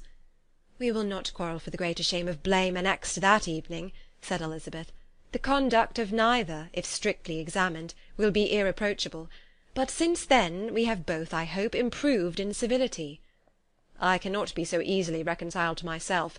The recollection of what I then said, of my conduct, my manners, my expressions during the whole of it, is now, and has been many months, inexpressibly painful to me. Your reproof, so well applied, I shall never forget. Had you behaved in a more gentlemanlike manner. Those were your words. You know not, you can scarcely conceive how they have tortured me, though it was some time, I confess, before I was reasonable enough to allow their justice." "I was certainly very far from expecting them to make so strong an impression. I had not the smallest idea of their ever being felt in such a way." "I can easily believe it. You thought me then devoid of every proper feeling. I am sure you did. The turn of your countenance I shall never forget, as you said that I could not have addressed you in any possible way that would have induced you to accept me." "Oh, do not repeat what I then said. These recollections will not do at all. I assure you that I have long been most heartily ashamed of it." Darcy mentioned his letter. "Did it?" said he. "Did it soon make you think better of me? Did you, on reading it, give any credit to its contents?" She explained what its effect on her had been, and how gradually all her former prejudices had been removed. "I knew," said he, "that what I wrote must give you pain, but it was necessary. I hope you have destroyed the letter. There was one part especially, the opening of it, which I should dread your having the power of reading again. I can remember some expressions which might justly make you hate me." "The letter shall certainly be burnt, if you believe it essential to the preservation of my regard. But though we have both reason to think my opinions not entirely bitterness, but it did not entirely unalterable, they are not, I hope, quite so easily changed as that implies." "When I wrote that letter," replied Darcy, "I believed myself perfectly calm and cool, but I am since convinced that it was written in a dreadful bitterness of spirit." "The letter perhaps began in bitterness, but it did not end so. The adieu is charity itself. But think no more of the letter. The feelings of the person who wrote, and the person who received it, are now so widely different from what they then were, that every unpleasant circumstance attending it ought to be forgotten. You must learn some of my philosophy. Think only of the past, as its remembrance gives you pleasure." "I cannot give you credit for any philosophy of the kind. Your retrospections must be so totally void of reproach, that the contentment arising from them is not of philosophy, but, what is much better, of innocence. But with me it is not so. Painful recollections will intrude which cannot, which ought not, to be repelled. I have been a selfish being all my life, in practice, though not in principle. As a child I was taught what was right, but I was not taught to correct my temper. I was given good principles, but left to follow them in pride and conceit. Unfortunately an only son, for many years an only child, I was spoilt by my parents, who, though good themselves, my father particularly all that was benevolent and amiable, allowed, encouraged, almost taught me to be selfish and overbearing, to care for none beyond my own family circle, to think meanly of all the rest of the world, to wish at least to think meanly of their sense and worth compared with my own. Such I was from 8 to 28, and such I might still have been but for you, dearest, loveliest Elizabeth. What do I not owe you? You taught me a lesson, hard indeed at first, but most advantageous. By you I was properly humbled. I came to you without a doubt of my reception. You showed me how to please a woman worthy of being pleased. Had you then persuaded yourself that I should? Indeed I had. What will you think of my vanity? I believed you to be wishing, expecting my addresses. My manners must have been in fault, but not intentionally, I assure you. I never meant to deceive you, but my spirits might often lead me wrong. How you must have hated me after that evening! Hate you? I was angry, perhaps, at first, but my anger soon began to take a proper direction.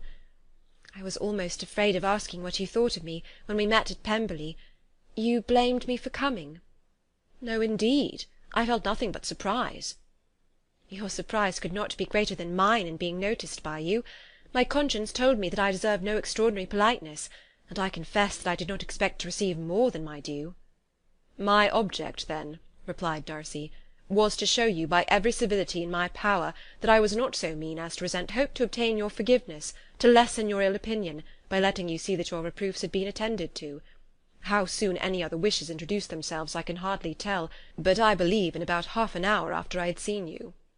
He then told her of Georgiana's delight in her acquaintance, and of her disappointment at its sudden interruption, which naturally leading to the cause of that interruption, she soon learnt that his resolution of following her from Derbyshire in quest of her sister had been formed before he quitted the inn, and that his gravity and thoughtfulness there had arisen from no other struggles than what such a purpose must comprehend. She expressed her gratitude again, but it was too painful a subject to each to be dwelt on further. After walking several miles in a leisurely manner, and too busy to know anything about it, they found at last, on examining their watches, that it was time to be at home. What could become of Mr. Bingley and Jane? Was a wonder which introduced the discussion of their affairs. Darcy was delighted with their engagement. His friend had given him the earliest information of it.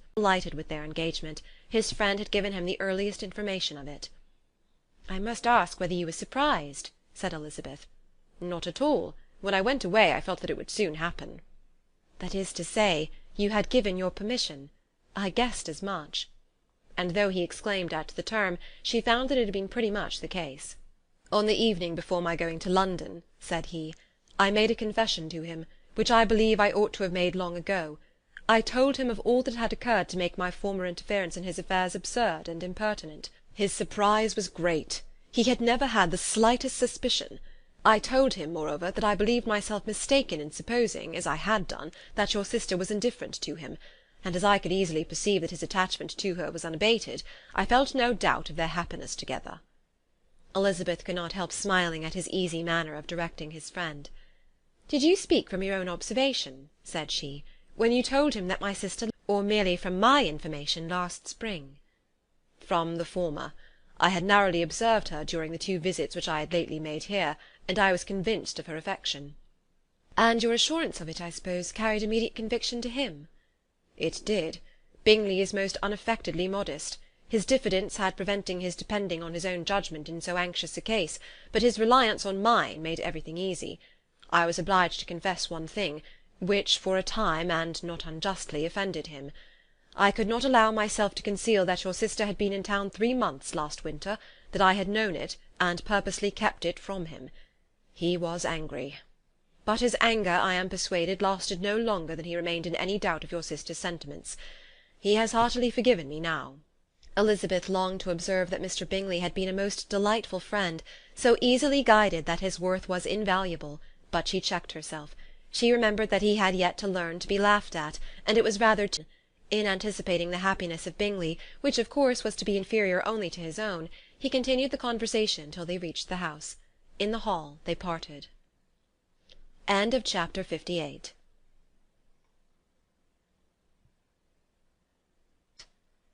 Pride and Prejudice by Jane Austen. Chapter 59. "My dear Lizzie, where can you have been walking to?" was a question which Elizabeth received from Jane as soon as she entered their room, and from all the others when they sat down to table. She had only to say in reply that they had wandered about till she was beyond her own knowledge. She coloured as she spoke, but neither that nor anything else awakened a suspicion of the truth. The evening passed quietly, unmarked by anything extraordinary. The acknowledged lovers talked and laughed, the unacknowledged were silent. Darcy was not of a disposition in which happiness overflows in mirth, and Elizabeth, agitated and confused, rather knew that she was happy than felt herself to be so, for besides the immediate embarrassment there were other evils before her. She anticipated what would be felt in the family when her situation became known. She was aware that no one liked him but Jane, and even feared that with the others it was a dislike which and consequence might do away. At night she opened her heart to Jane. Though suspicion was very far from Miss Bennet's general habits, she was absolutely incredulous here. "You are joking, Lizzie. This cannot be. Engaged to Mr. Darcy! No, no, you shall not deceive me. I know it to be impossible." "This is a wretched beginning indeed. My sole dependence was on you, and I am sure nobody else will believe me if you do not. Yet indeed I am in earnest. I speak nothing but the truth. He still loves me, and we are engaged." Jane looked at her doubtingly.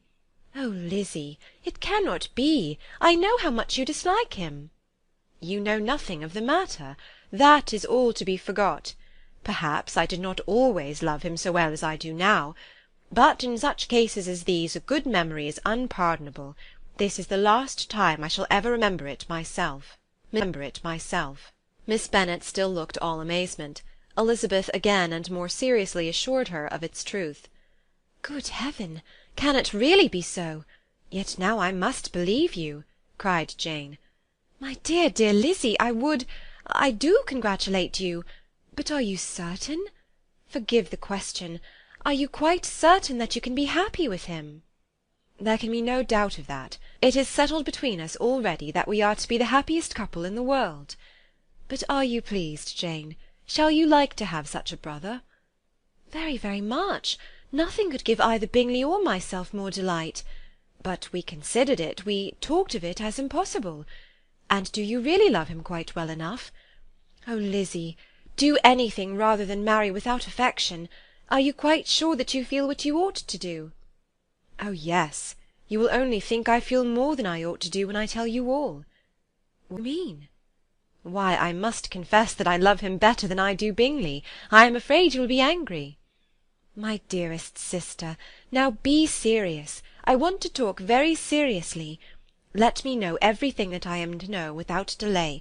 Will you tell me how long you have loved him?" "It has been coming on so gradually that I hardly know when it began.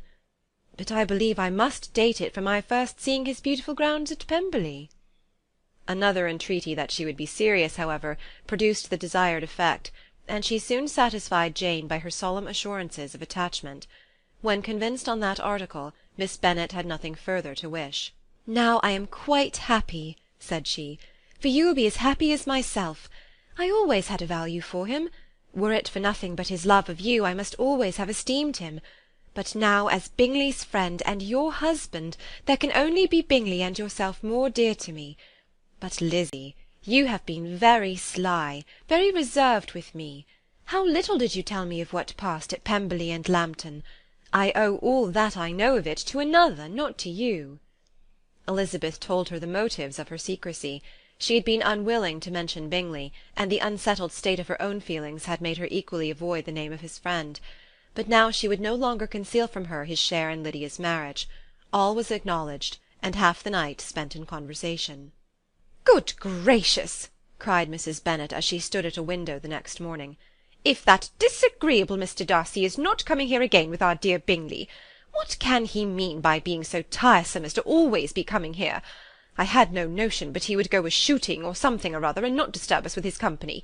What shall we do with him?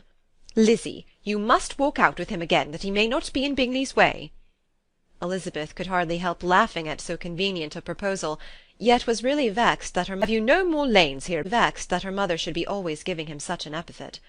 As soon as they entered, Bingley looked at her so expressively, and shook hands with such warmth, as left no doubt of his good information, and he soon afterwards said aloud, "Mrs. Bennet, have you no more lanes hereabouts in which Lizzie may lose her way again to-day?" "I advise Mr. Darcy, and Lizzie, and Kitty," said Mrs. Bennet, "to walk to Oakham Mount this morning. It is a nice long walk, and Mr. Darcy has never seen the view." "It may do very well for the others," replied Mr. Bingley, "but I am sure it will be too much for Kitty. Won't it, Kitty?" Kitty owned that she had rather stay at home. Darcy professed a great curiosity to see the view from the Mount, and Elizabeth silently consented. As she went upstairs to get ready, Mrs. Bennet followed her, saying, "I am quite sorry, Lizzie, that you should be forced to have that disagreeable man all to yourself. But I hope you will not mind it. It is all for Jane's sake, you know, and there is no occasion for talking to him, except just now and then. So do—" During their walk it was resolved that Mr. Bennet's consent should be asked in the course of the evening. Elizabeth reserved to herself the application for her mother's. She could not determine how her mother would take it, sometimes doubting whether all his wealth and grandeur would be enough to overcome her abhorrence of the man. But whether she were violently set against the match, or violently delighted with it, it was certain that her manner would be equally ill adapted to do credit to her sense, and she could no more bear that Mr. Darcy should hear the first raptures of her joy than the first vehemence of her disapprobation. In the evening, soon after Mr. Bennet withdrew to the library, she saw Mr. Darcy rise also and follow him, and her agitation on seeing it was extreme. She did not fear her father's opposition, but he was going to be made unhappy, and that it should be through her means, that she, his favourite child, should be distressing him by her choice, should be filling him with fears and regrets in disposing of her, was a wretched reflection, and she sat in misery till Mr. Darcy appeared again, when looking at him she was being more reasonable. Mr. Darcy appeared again, when looking at him she was a little relieved by his smile. In a few minutes he approached the table where she was sitting with Kitty, and while pretending to admire her work, said in a whisper, "Go to your father, he wants you in the library." She was gone directly. Her father was walking about the room looking grave and anxious. "Lizzie," said he, "what are you doing? Are you out of your senses to be accepting this man? Have you not always hated him?" How earnestly did she then wish that her former opinions had been more reasonable, her expressions more moderate. It would have spared her from explanations and professions which it was exceedingly awkward to give, but they were now necessary, and she assured him, with some confusion, of her attachment to Mr. Darcy. "Or, in other words, you are determined to have him. He is rich, to be sure, and you may have more fine clothes and fine carriages than Jane, but will they make you happy?" "Have you any other objection," said Elizabeth, "than your belief of my indifference?" "Odd, unpleasant sort of man, but this would be nothing if you really liked him." I do like him," she replied with tears in her eyes. "I love him. Indeed, he has no improper pride. He is perfectly amiable. You do not know what he really is. Then pray do not pain me by speaking of him in such terms." "Lizzie," said her father, "I have given him my consent. He is the kind of man, indeed, to whom I should never dare refuse anything which he condescended to ask. I now give it to you, if you are resolved on having him. But let me advise you to think better of it. I know your disposition, Lizzie. I know that you could be neither happy nor respectable unless you truly esteemed your husband, unless you looked up to him as a superior. Your lively talents would place you in the greatest danger in an unequal marriage. You could scarcely escape discredit and misery. My child, let me not have the grief of seeing you unable to respect your partner in life. You know not what you are about." Elizabeth, still more affected, was earnest and solemn in her reply, and at length, by repeated assurances that Mr. Darcy was really the object of her choice, by explaining the gradual change which her estimation of him had undergone, relating her absolute certainty that his affection was not the work of a day, but had stood the test of many months' suspense, and enumerating with energy all his good qualities, she did conquer her father's incredulity, and reconcile him to the match.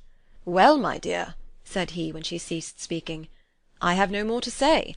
If this be the case, he deserves you. I could not have parted with you, my Lizzie, to any one less worthy." To complete the favourable impression, she then told him what Mr. Darcy had voluntarily done for Lydia. He heard her with astonishment.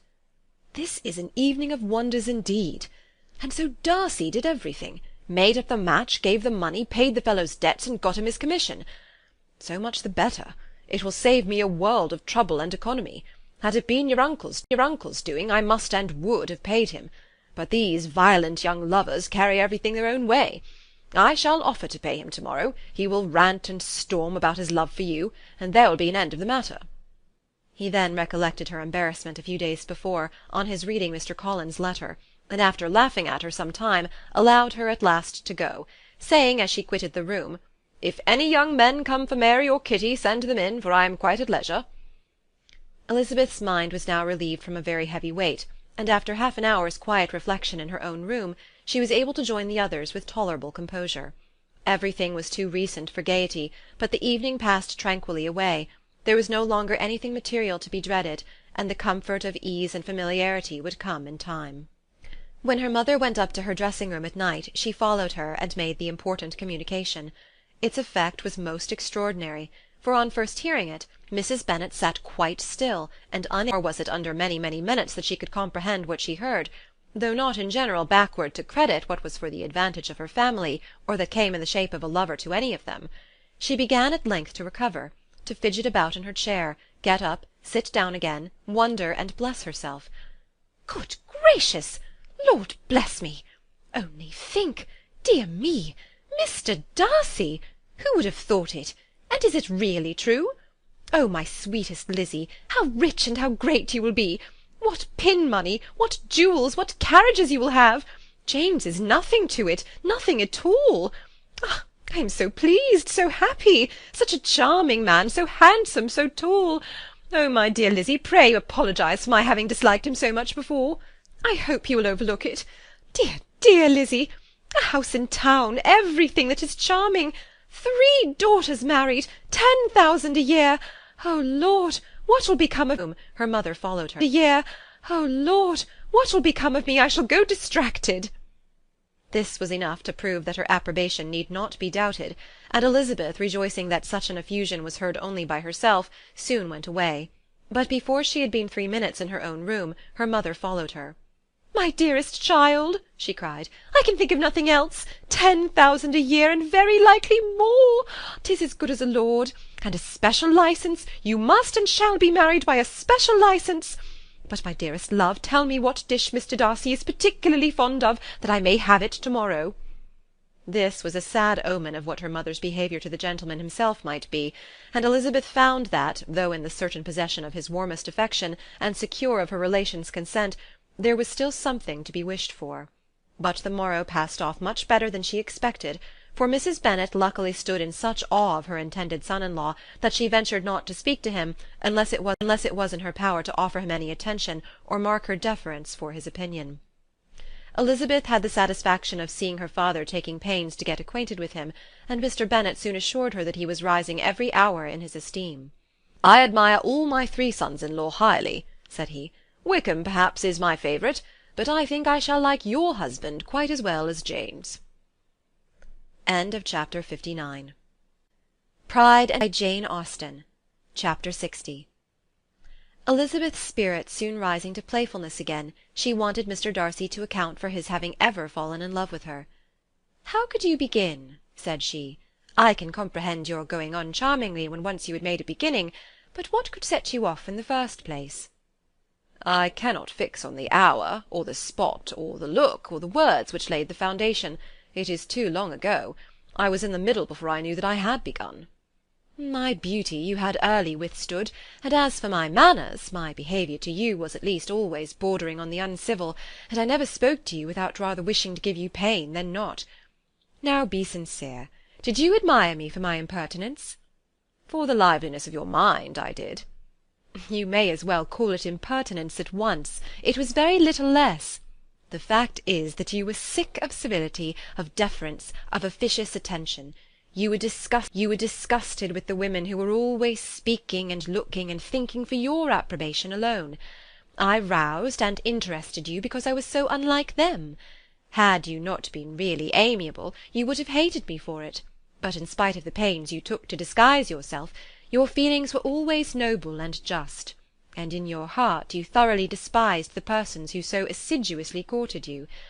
There, I have saved you the trouble of accounting for it, and really, all things considered, I begin to think it perfectly reasonable.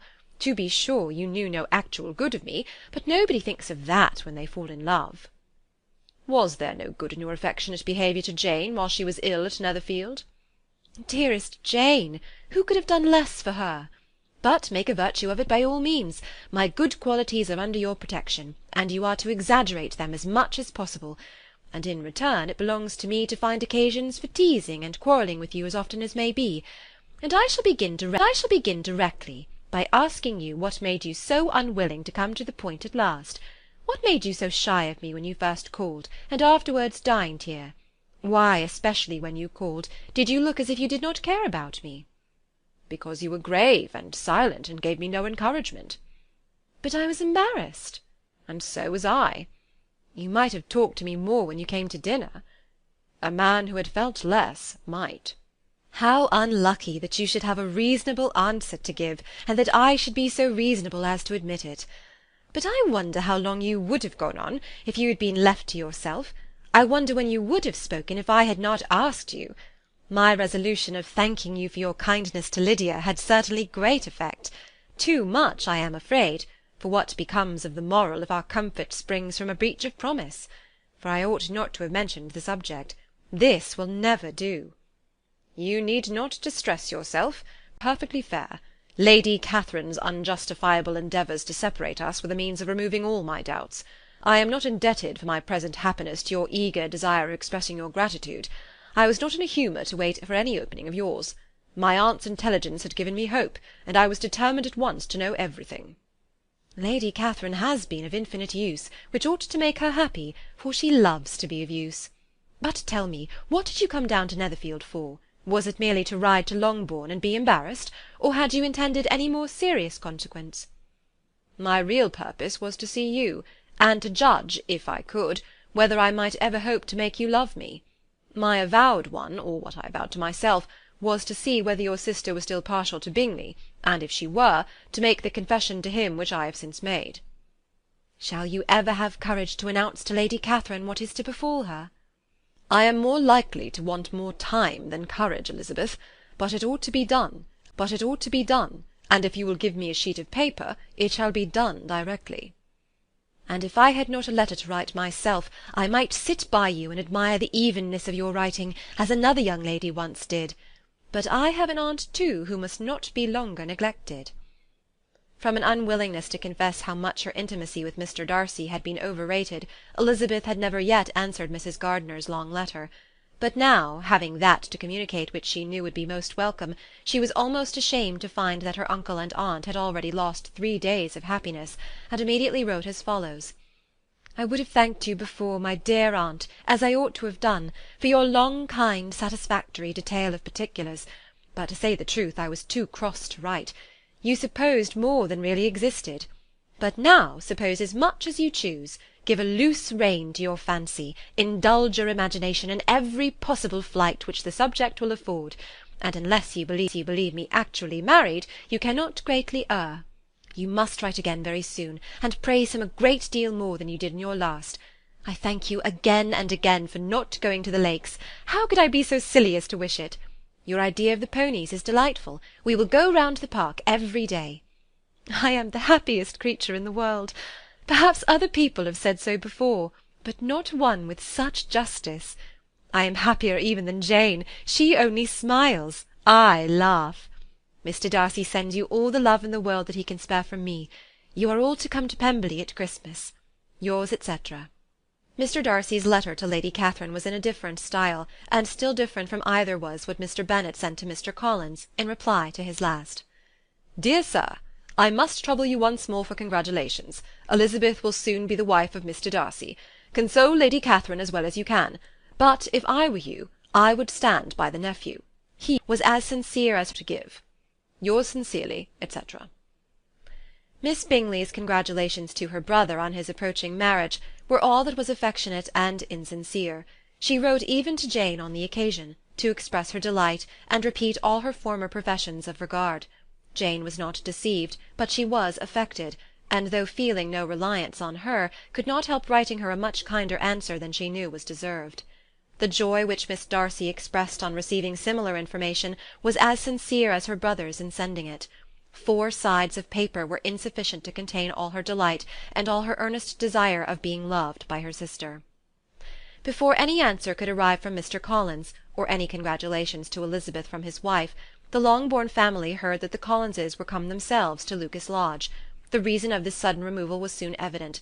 Lady Catherine had been rendered so exceedingly angry by the contents of her nephew's letter, that Charlotte, really rejoicing in the match, was anxious to get away till the storm was blown over. At such a moment the arrival of her friend was a sincere pleasure to Elizabeth, though in the course of their meeting she must sometimes think the pleasure dearly bought, when she saw Mr. Darcy exposed to all the parading and obsequious civility of her husband.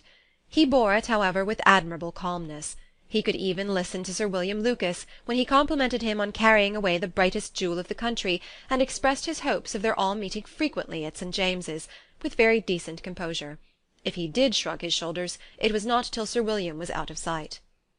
Mrs. Phillips's vulgarity was another, and perhaps a greater tax on his forbearance, and though Mrs. Phillips, as well as her sister, stood in too much awe of him to speak with the familiarity which Bingley's good humour encouraged, yet whenever she did speak, she must be vulgar. Nor was her respect for him, though it made her more quiet, at all likely to make her more elegant. Elizabeth did all she could to shield him from the frequent notice of either, and was ever anxious to keep him to herself, and to those of her family with whom he might converse without mortification, and though the uncomfortable feelings arising from all this took from the season of courtship much of its pleasure, it added to the hope of the future, and she looked forward with delight to the time when they should be removed from society so little pleasing to either, to all the comfort and elegance of their family party at Pemberley. Chapter 60. Pride and Prejudice by Jane Austen. Chapter 61.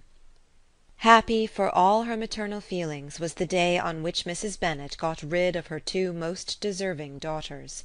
With what delighted pride she afterwards visited Mrs. Bingley, and talked of Mrs. Darcy, may be guessed. I wish I could say, for the sake of her family, that the accomplishment of her earnest desire in the establishment of so many of her children produced so happy an effect as to make her a sensible, amiable, well-informed woman for the rest of her life, though perhaps it was lucky for her husband, who might not have relished domestic felicity in so unusual a form, that she was still occasionally nervous and invariably silly. Mr. Bennet missed his second daughter exceedingly. His affection for her drew him oftener from home than anything else could do. He delighted in going to Pemberley, especially when he was least expected. Mr. Bingley and Jane remained only a 12-month. So near a vicinity to her mother and Meryton relations was not desirable even to his easy temper or her affectionate heart. The darling wish of his sisters was then gratified. He bought an estate in a neighbouring county to Derbyshire, and Jane and Elizabeth, in addition to every other source of happiness, were within 30 miles of each other. Kitty, to her very material advantage, spent the chief of her time with her 2 elder sisters. In society so superior to what she had generally known, her improvement was great. She was not of so ungovernable a temper as Lydia, and removed from the influence of Lydia's example, she became, by proper attention and management, less irritable, less ignorant, and less insipid. From the further disadvantage of Lydia's society she was of course carefully kept, and though Mrs. Wickham frequently invited her to come and stay with her, with the promise of balls and young men, her father would never consent to her going.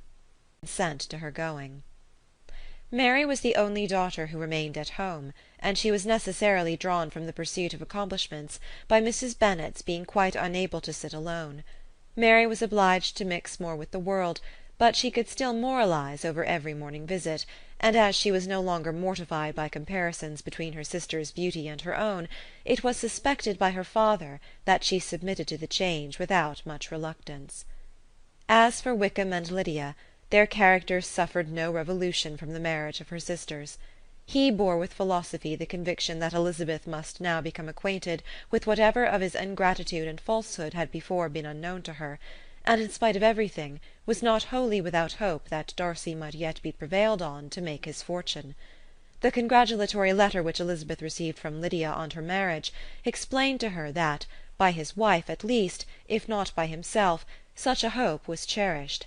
The effect: "My dear Lizzie, I wish you joy. If you love Mr. Darcy half as well as I do my dear Wickham, you must be very happy. It is a great comfort to have you so rich, and when you have nothing else to do, I hope you will think of us.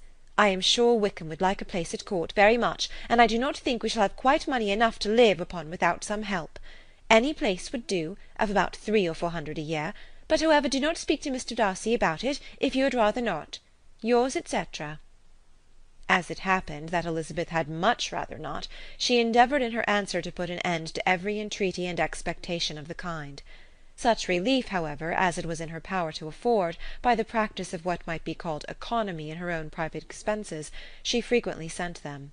It had always been evident to her that such an income as theirs, under the direction of two persons so extravagant in their wants and heedless of the future, must be very insufficient to their support. Whenever they changed their quarters, either Jane or herself were sure of being applied to for some little assistance towards discharging their bills. Their manner of living, even when the restoration of peace dismissed them to a home, was unsettled in the extreme. They were always moving from place to place in quest of a cheap situation, and always spending more than they ought. His affection for her soon sunk into indifference. Hers lasted a little longer, and in spite of her youth and her manners, she retained all the claims to reputation which her marriage had given her. Though Darcy could never receive him at Pemberley, yet for Elizabeth's sake he assisted him further in his profession. Lydia was occasionally a visitor there, when her husband was gone to enjoy himself in London or Bath, and with the Bingleys they both of them frequently stayed so long that even Bingley's good humour was overcome, and he proceeded so far as to talk of giving them a hint to be gone. Miss Bingley was very deeply mortified by Darcy's marriage, but as she thought it advisable to retain the right of visiting at Pemberley, she dropped all her resentment, was fonder than ever of Georgiana, almost as attentive to Darcy as heretofore, and paid off every arrear of civility to Elizabeth. Pemberley was now Georgiana's home, and the attachment of the sisters was exactly what Darcy had hoped to see. They were able to love each other even as well as they intended. Georgiana had the highest opinion in the world of Elizabeth, though at first she often listened with an astonishment bordering on alarm at her lively, sportive manner of talking to her brother. He, who had always inspired in herself a respect which almost overcame her affection, she now saw the object of open pleasantry. Her mind received knowledge which had never before fallen in her way. By Elizabeth's instructions, she began to comprehend that a woman may take liberties with her husband which a brother will not always allow in a sister more than than himself. Lady Catherine was extremely indignant on the marriage of her nephew, and as she gave way to all the genuine frankness of her character, in her reply to the letter which announced its arrangement, she sent him language so very abusive, especially of Elizabeth, that for some time all intercourse was at an end. But at length, by Elizabeth's persuasion, he was prevailed on to overlook the offence, and seek a reconciliation, and after a little further resistance on the part of his aunt, her resentment gave way, either to her affection for him, or her curiosity to see how his wife conducted herself, and she condescended to wait on them at Pemberley, in spite of that pollution which its woods had received, not merely from the presence of such a mistress, but the visits of her uncle and aunt from the city. With the Gardiners they were always on the most intimate terms. Darcy, as well as Elizabeth, really loved them, and they were both ever sensible of the warmest gratitude towards the persons who, by bringing her into Derbyshire, had been the means of uniting them. End of Chapter 61. End of Pride and Prejudice, by Jane Austen.